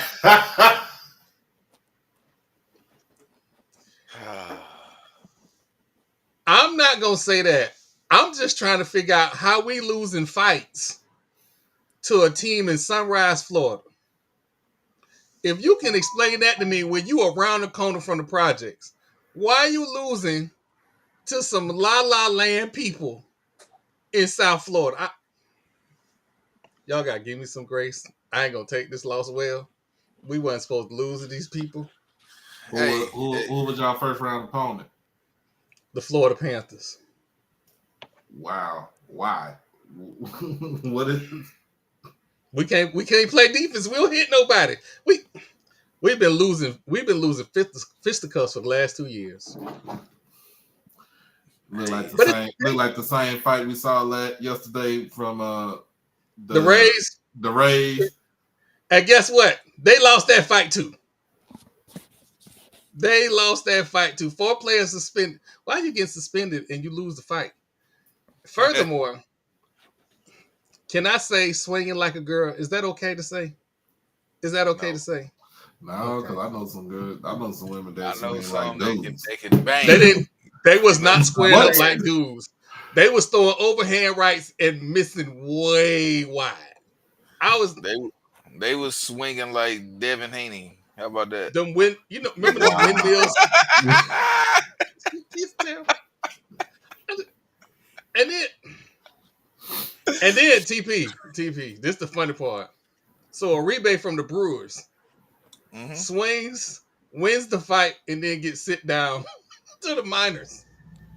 Wow. Uribe gets sit down. Hopefully they teach them how to box down there. I can't help this, but I can't help this, man, because I know I said yesterday, I sent the little gif, Rugi Odor straight mollywop Jose Bautista in the Rangers Blue Jays fight, and I'm like, no, that what I saw right there with that Rays, like, no, y'all fighting like school children. If you ain't connected to somebody's jaw like like Rookie did, that ain't no fight. The last real fight outside of hockey was Ron Artest and Jermaine O'Neal beating up the fans. We're gonna get canceled. This is the every week thing. We just push the line to get canceled. We gonna get canceled. You know, that's 20 years. It's been 20 years since that happened. Since the Rumble. Man, it's been 20 years since the Malice in the Palace. The Malice in the damn Palace. Hey, but look, shout out to the Pacers. They doing pretty good this year. You know, shout out to them. Tyrese Halliburton got them boys rolling. All right, man. So, speaking of, the Porter family is going through some things. They are going through some things. The youngest Porter, and I don't want to mess up his name. I think it's the Javon or something like that. Apparently, he got a DUI.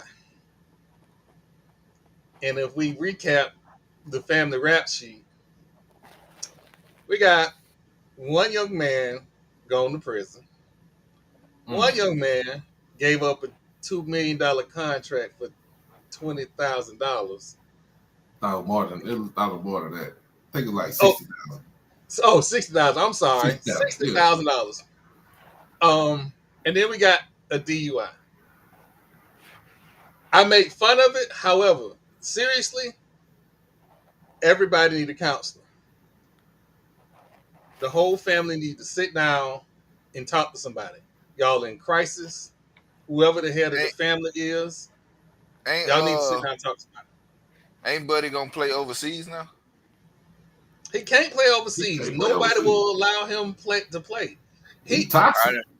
TP, you know he about to face Fed charges, right? He should. Ain't there yet. He just ain't there yet. Look, when you first asked me about it, you said, what should the penalty be? I said, ban for life. And it took him, 2 weeks? And that was the end of that. Ban for life. And Michael just like, man, I'm just trying to get to the second round of the damn playoffs. Like, literally, I'm waiting on to see who I'm going to play. Who we going to play? Minnesota? We going to play the Mavericks? Who we going to play? Man, that's all he worried about. He ain't worried about nothing else. I bet he was looking at his brother like, you got to be dumber than a box of rocks to do some shit like that. That was pretty dumb. That was like, you know what I'm saying? Like, you know, we was talking about the whole Pete Rose thing. What, you know, should he get into the Hall of Fame and should he have been, you know, blacklisted? It's the same punishment. You're banned for life. You know, Pete Rose just had a lot more accolades to his name when it happened, so it was a bigger deal. But, like, at the end of the day, you bet on a sport that you play in and in the same game that you play in, and you purposely went out to skew the numbers, you've damaged the integrity of the game. That's called point shaving. Yeah, you point shaving like a motherfucker. You out of there, you done. I was just saying, they do worse for the people in college basketball. That's point shaving. This is a subject. Oh boy! So let's get to it. Every year around this time, especially right after spring, y'all don't even know who y'all star quarterback is, but we hear every season. Should HBCUs make the move to FBS? No. Now, I'm gonna say this before we start. An endowment is not a blank check for the athletic department to do what they want to with. For no school. Thanks. It's $5 million to move up. You have to have the money for the scholarships. I think that's another what, $4 to $6 million. Mm-hmm. Everybody keeps missing this important part. Yes, you have to have the scholarships, but are you Title IX compliant? Because there are schools who are slightly out of compliance and they keep getting a pass. How many sports do you have to be Title IX compliant? So women's sports, you have to have it has to be two more than what the men would have. Men have. Yep. You have to have Okay. two more scholarships than the men have. So I know she's sitting down there smiling because she has been quite vocal on this topic. I will say this. I am not pro and I'm not against. My issue is, and it's going to always be, because you're a journalist, I'm leaving you out this part. Media rights deals. Mm-hmm. I'm Florida State through and through. We having issues with media rights deals. So I know the SWAC, the MEAC, CIAA say they don't have a problem with their media rights deal. I haven't followed that rabbit hole. But I know I got on this particular bandwagon because I am an actual advertiser that pays money to advertise. And I thought my little bitty check for a little game in Miami, Florida was doing something when I see, oh, the SWAC gave out $1 million a school. And I don't know who it was who apparently questioned me on my PWI education and said, you ain't read that right. It was $1 million total. And then I started looking because, like, I can't believe my money went to a situation that only gave out $1 million.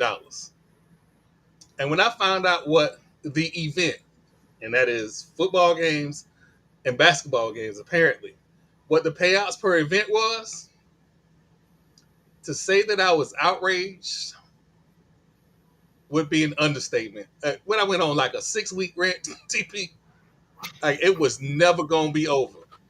And every time you see that Yeah. man beating that horse, it's me being pissed about media rights deals. My I mean, the only horse can't thing on take the no subject more. is my only thing on the deal is if you want to go FBS, have you a TV person and a media rights deal before you even think about moving. I Mm-hmm. mean, this is like beating a dead horse. Seriously. Why are we talking about this every year? I don't get it. We don't have 5 million for just to put towards athletic facilities right now. Why are we talking about moving to the FBS just to pay entrance fee?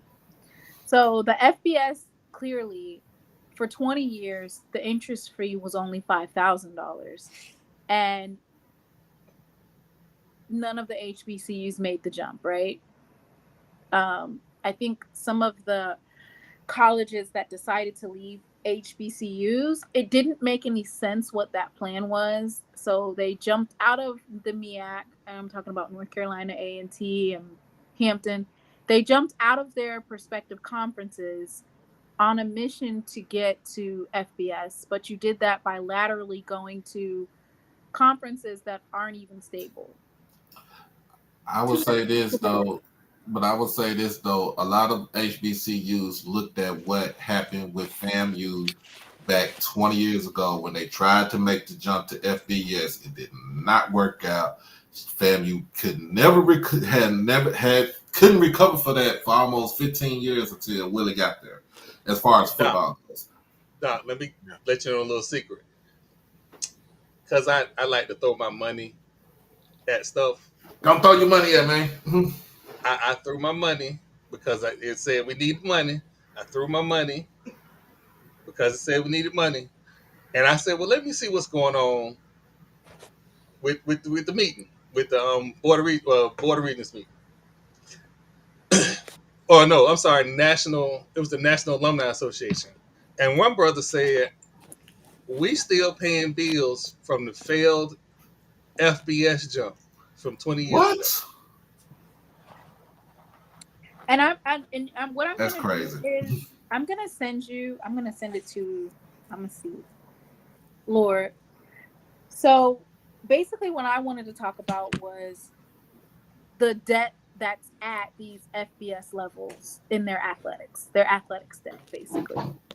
Most of these Power Fives are in debt by the hundreds of millions, and when I say hundreds of millions, I mean they're swallowed in debt. Okay, like TD Jake said, swallow. Have you ever been swallowed up?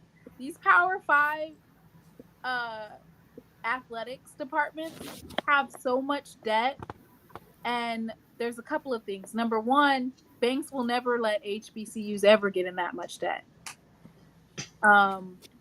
They're worried about FAMU being in debt $800,000 and talking about balancing a budget. And let me read off some of this debt. This is from 2000 and this is from outstanding athletics debt from 2021 to 2022.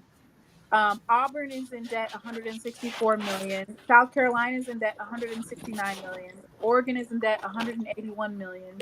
Colorado is in debt 188 million, and I think they were able to cut that in half with the hiring of Prime, but they're still in debt about 60 million. Clemson's in debt 191 million. Oklahoma's in debt 192 million. LSU is in debt 194 million. Texas is in debt 217 million. So you're wondering why HBCUs aren't getting these media rights deals in the in the 50 million range?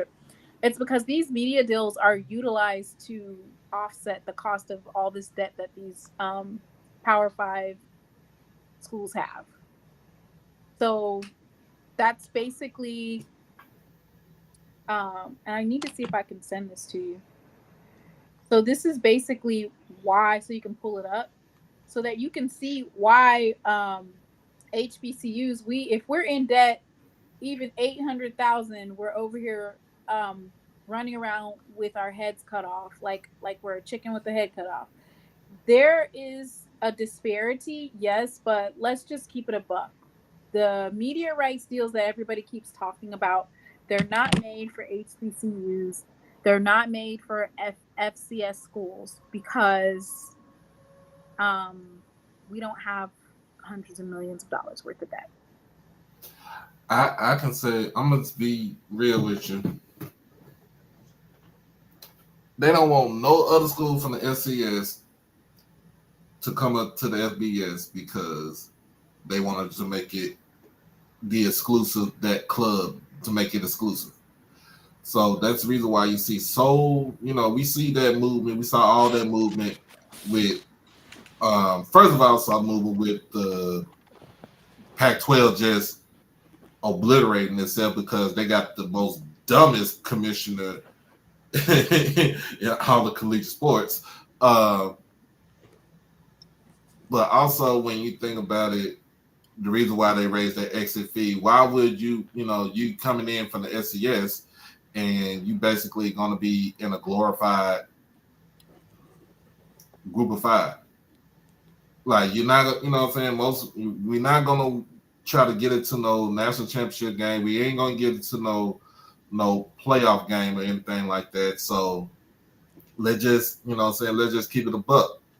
They only want 60 to 70 schools to be in the power, to be a power conference.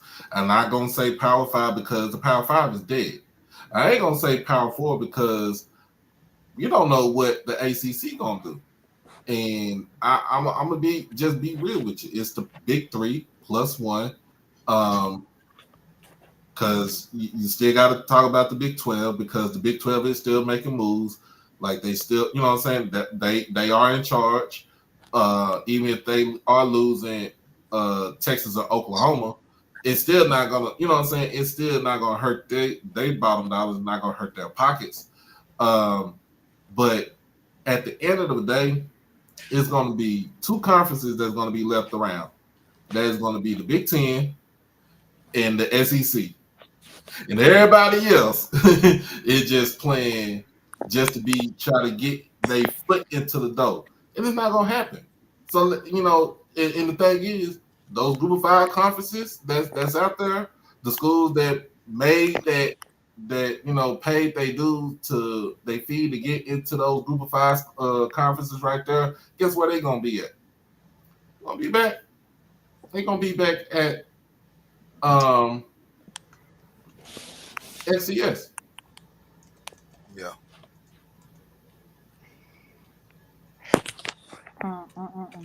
They're gonna be it's gonna be back to FCS. It's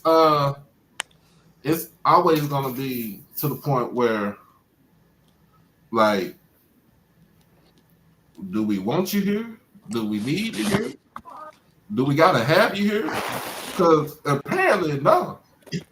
And out of the Group of 5, you're only gonna have one Group of 5 that's gonna qualify for the CFP, the college football playoff.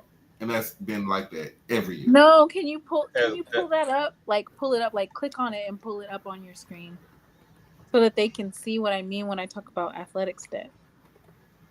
It won't show me the video. It just shows me the link. That's all I'm saying. Okay. Yeah, DM me the link and I'll put it up on the screen. I just want to say for everybody out there, there's only a Group of 4. The ACC is not a Group of 5. Consider Florida State gone. They gone. Has Clemson gone? Did they settle? Gone. Did they settle No, their lawsuit? they have not. They haven't settled. But here's the key thing about the lawsuit. ACC attorneys assumed that Florida was going to dismiss the case in Florida and let it play out in North Carolina. So we got this lovely thing called the Sunshine Law, and the case did not get thrown out. They allowed Florida State to refile.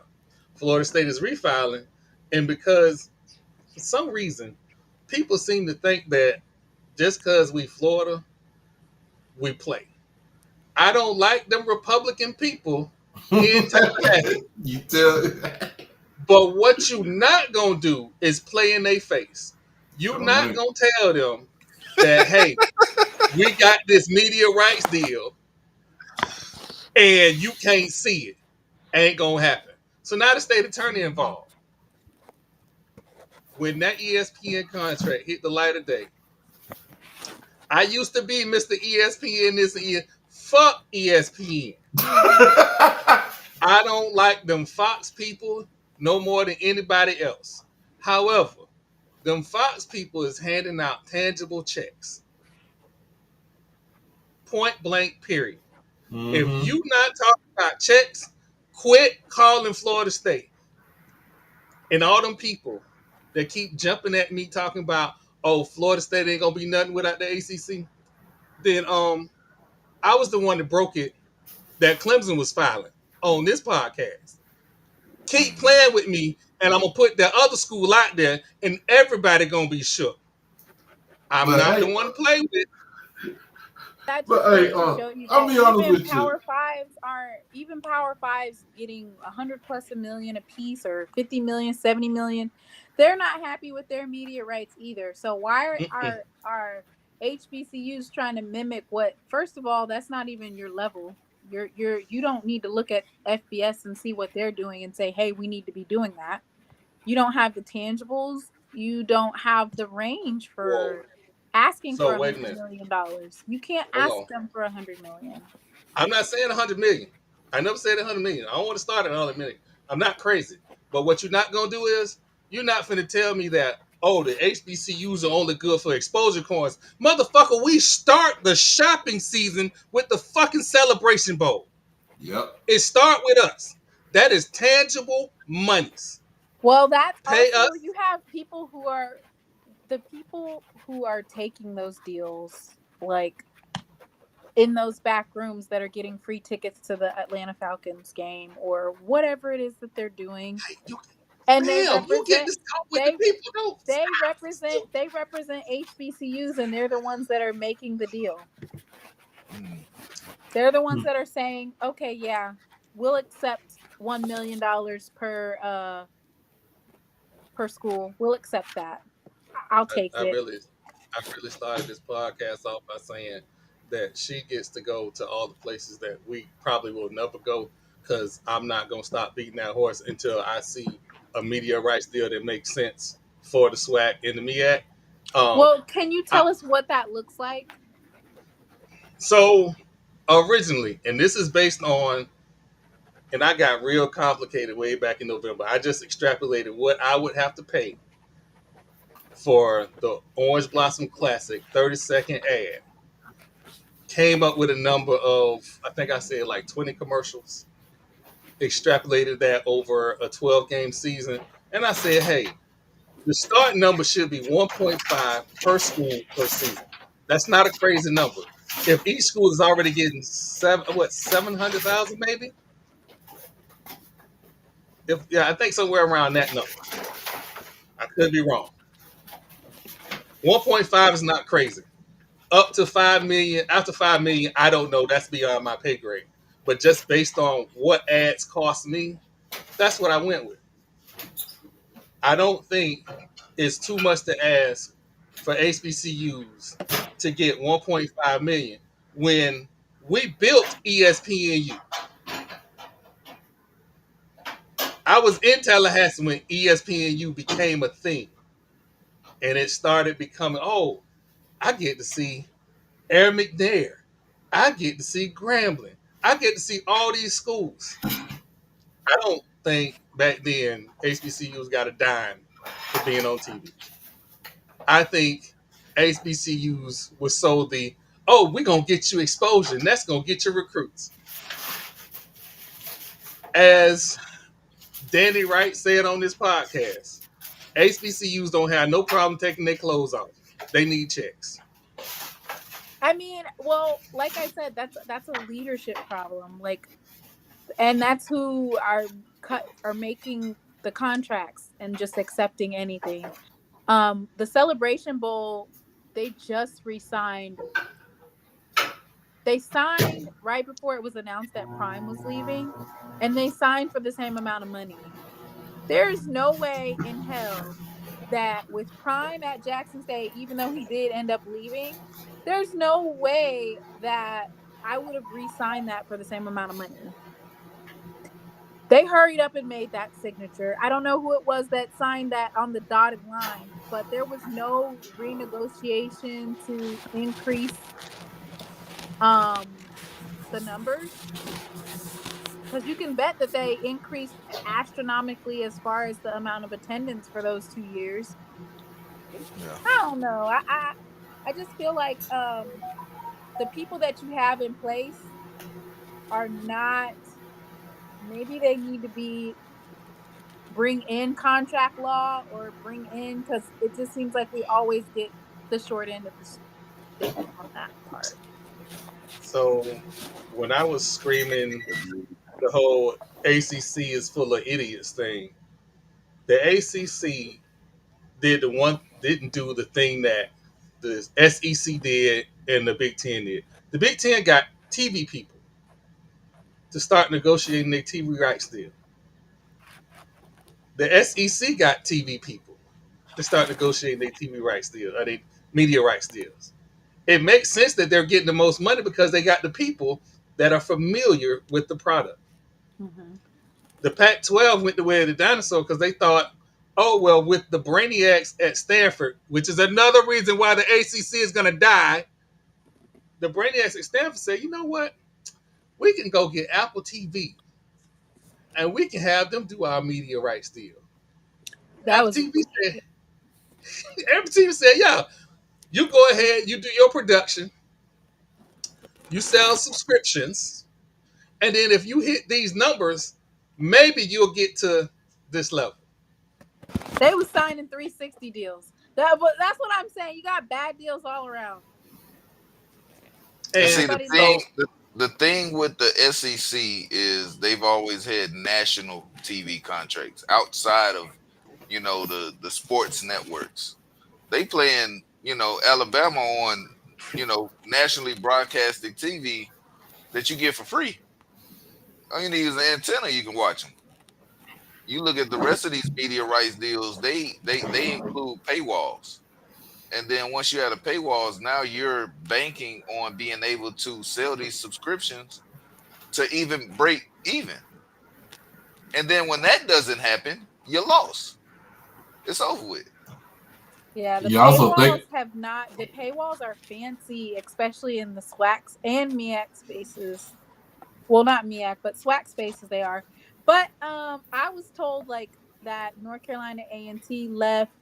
They went to one the Big conference, South, didn't work out. Then they went to the CAA, and they have Flow Sports Network, and they are trying their darnest to sell Flow Sports, and it costs too much. It costs too much. It costs way too much, but they will die on Follow a my hill to tweets. tell you about how Flow Sports is better than an ESPN deal. Do I think the ESPN deal could be structured for uh, our schools to win better? Yes. Do I think they need to bring in contract lawyers and then, like you said, media people that work in the media? Yes. But do I think that like some of the people who came forward and they're just giving us shitty deals on top of shitty deals as well, that they should be negotiating media rights? No. Like some of the people who said, hey, you guys need these media rights, you ask them, what are they offering? And if your deals are so good, why is X, Y, and Z not happening? And you hear crickets. I don't think leaving ESPN is what should happen because ESPN, that is the most exposure that you're going to get. Keep using that word. It's not. It's there's nothing. I'm talking about money wise. Oh, okay, all right. I was Money wise, they can restructure it, but yeah. don't say, "Hey, let's take it off so we can get more money," and nobody's watching it. Like that doesn't even make sense. So You need both. It needs to go yeah. hand in hand. And HBCUs need to stop trying to mimic what they see PWIs doing, especially in the FCS. Because what they're doing, obviously, when it comes to like the FCS championship and how they have it structured, kind of like a basketball tournament where you're just basically final destination if you lose instead of making a whole bunch of bowl games so that they're actually winning something. That's how it needs to be structured at the FCS level. Who wants to participate in win and you go home, and then if you get home court or home field advantage you have to pay $10,000 and you have to get 40% of your ticket sales? That's not a good. That's a 360 deal too. PWIs from the FCS will basically try to sell like it's something great, but it's not. It's not great. Right. There's nothing great about the championship unless you're North They look Dakota State, South Dakota State. Who else is it? Montana and Montana. Montana State. They all Then you get home field advantage. hmm And they And get nothing to show for it. Duke. what? But here's the thing: a lot of these bowl games that are associated with the FBS, you have to pay to even go to the game. Like if your school make it, they have to pay to be in the game So with the and Orange pray Bowl, that they make money from it. the Orange Bowl and a couple other ones do pay your way. But after the first, let's just the first top 10 bowls aren't They worth got talking about it, and the players know they're not worth talking about it because they don't show up. so that's right. why it's kind of like I the Celebration Bowl, minus the fact that they could have increased it a couple 100,000 and made it 1.5 million or something like that. Celebration Bowl is bar none, absolutely in the FCS. That's the best route to go to. Since they expanded the FCS to 16 teams, there could be some HBCU teams that get a chance, just kind of like North Carolina Central. They might be able to get a chance Yeah. to actually participate. But I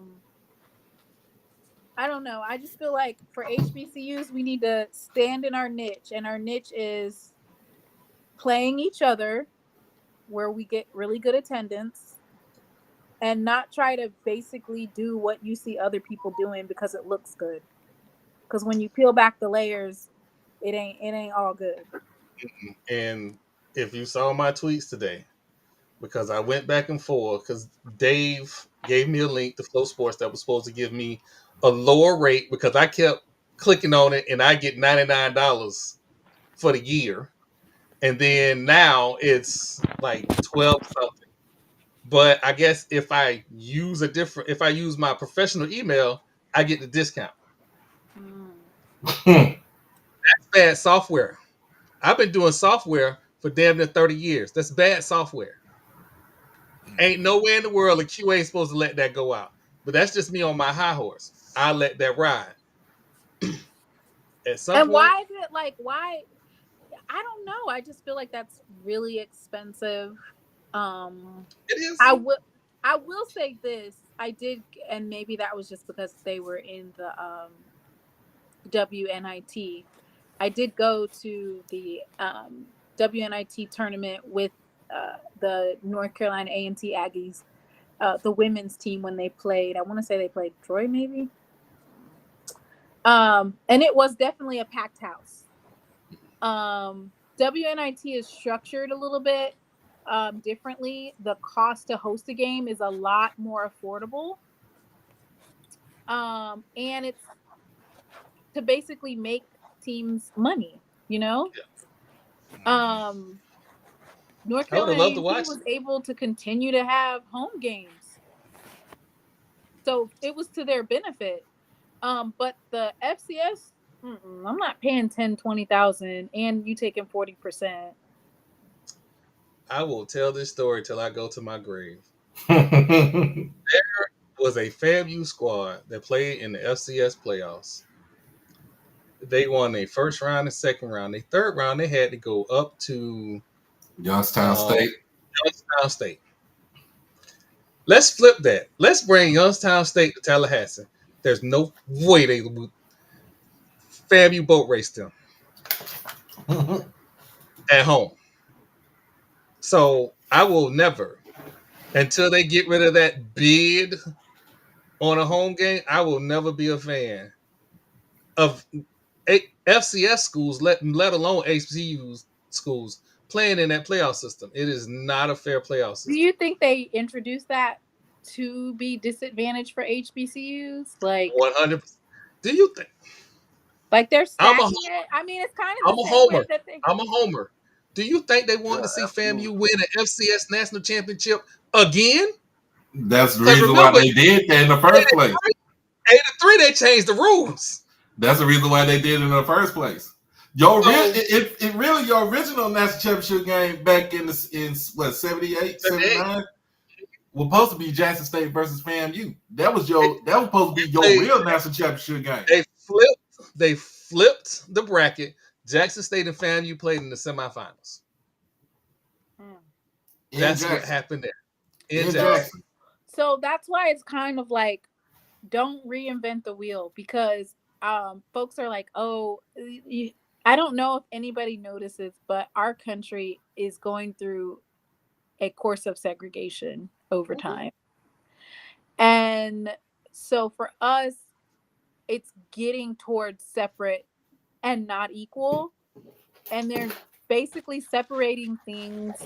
And the way that they're going about it is facially, it looks race neutral. So if you're looking at it, you could say, okay, this is based off of the reason why this school isn't getting as much money. It's based off of property taxes. So property taxes is not based on race. But what do we know about most of the predominantly minority areas?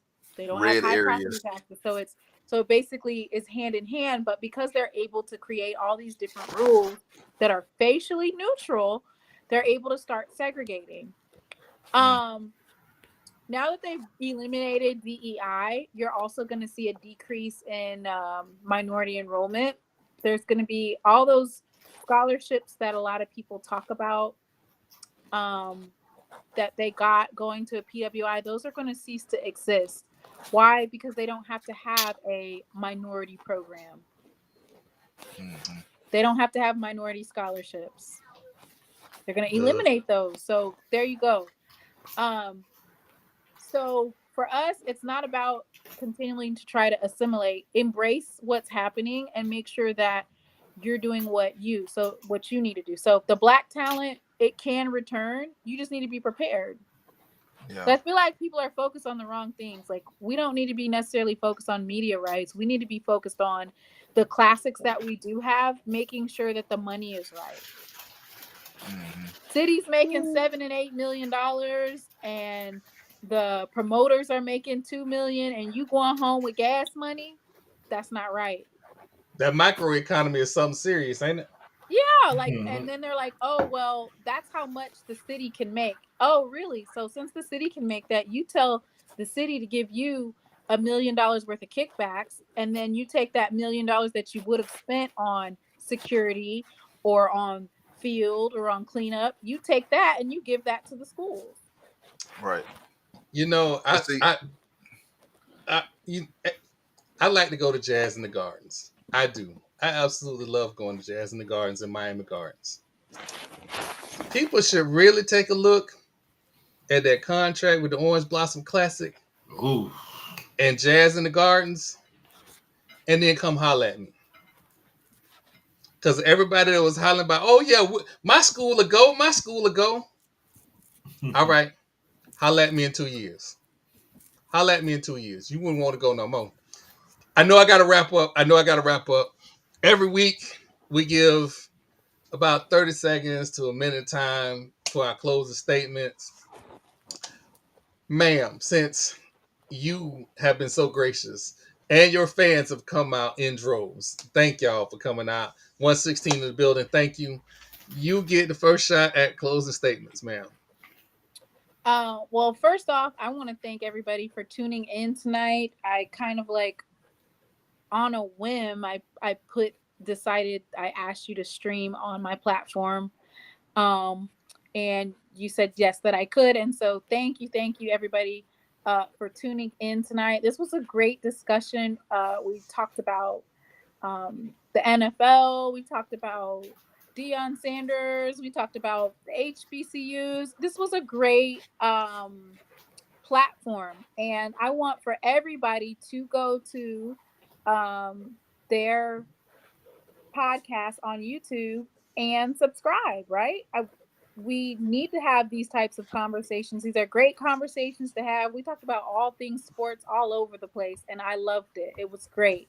I definitely had fun. Thank you for inviting me to speak, as a guest on your platform. I enjoyed it a lot. I will definitely be tuning in to more of your lives and promoting you all as well. Thank you guys for inviting me. thank you. Thank you. Doc, Yes, sir. man, when you said, man, invite me on to the show, I was like, well, come on. Come on. You got it, sir. You got it.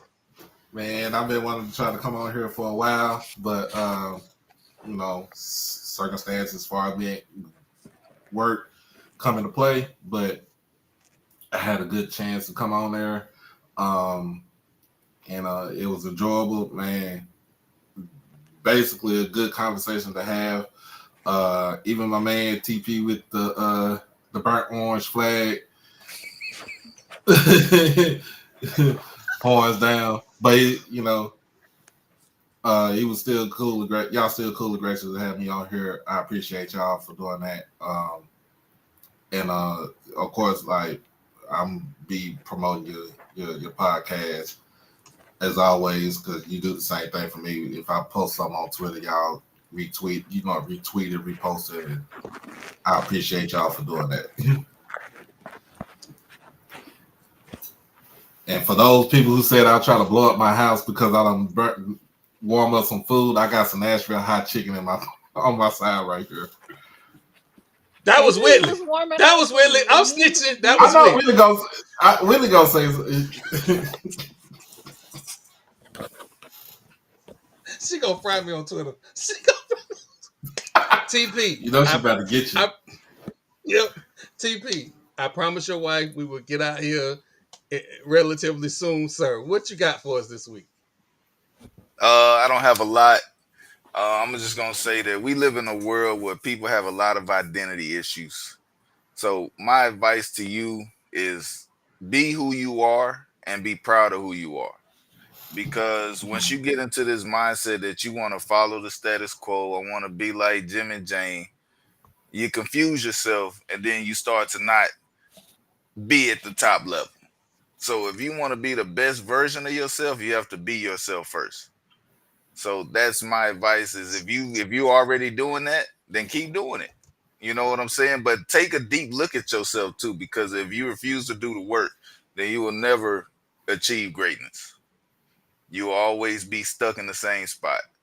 If you can't take advice or you can't take criticism, you know, you're always combative when somebody tries to, throw you some kind of advice, you won't prosper in life. So, be true to yourself, but also be open and be coachable because nobody in this world knows it all. But yeah, that's my words for y'all for this week. I'll see y'all next week, same time, same place. Oh man.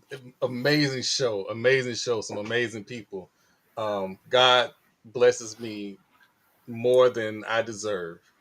Um, what I got for y'all this week is, whew, um, I try to lead with love, right?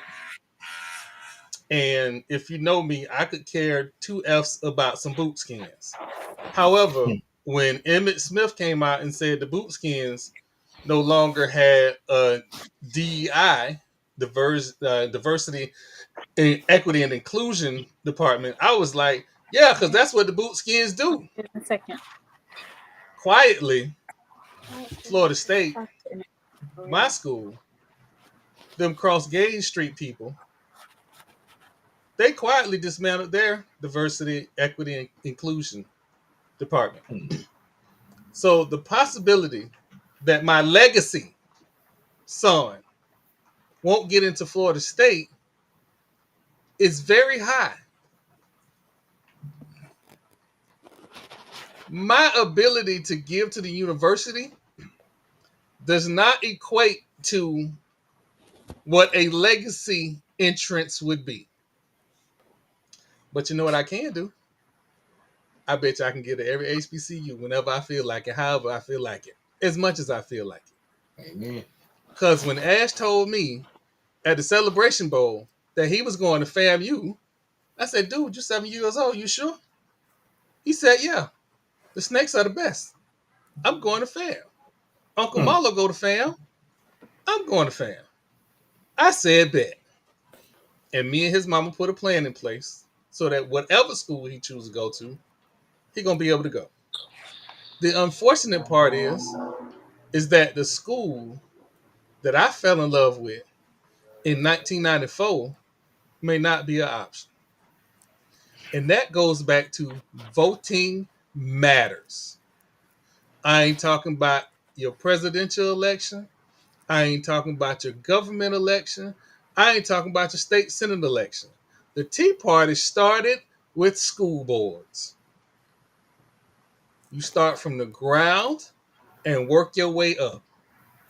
If you got people in place from dog catcher to school board to mayor, city council, that's where change happens. It don't just happen every 4 years because a dude say he wants your vote. The federal government did not shut down Florida State's DEI department. That would be Puss in Boots who shut down that. So remember, elections have consequences. Lead with love, and your involvement matters. Your vote matters. That is my time. Thank you, everybody, for coming out. She, Doc, TP, myself, Gathering the Old Men podcast.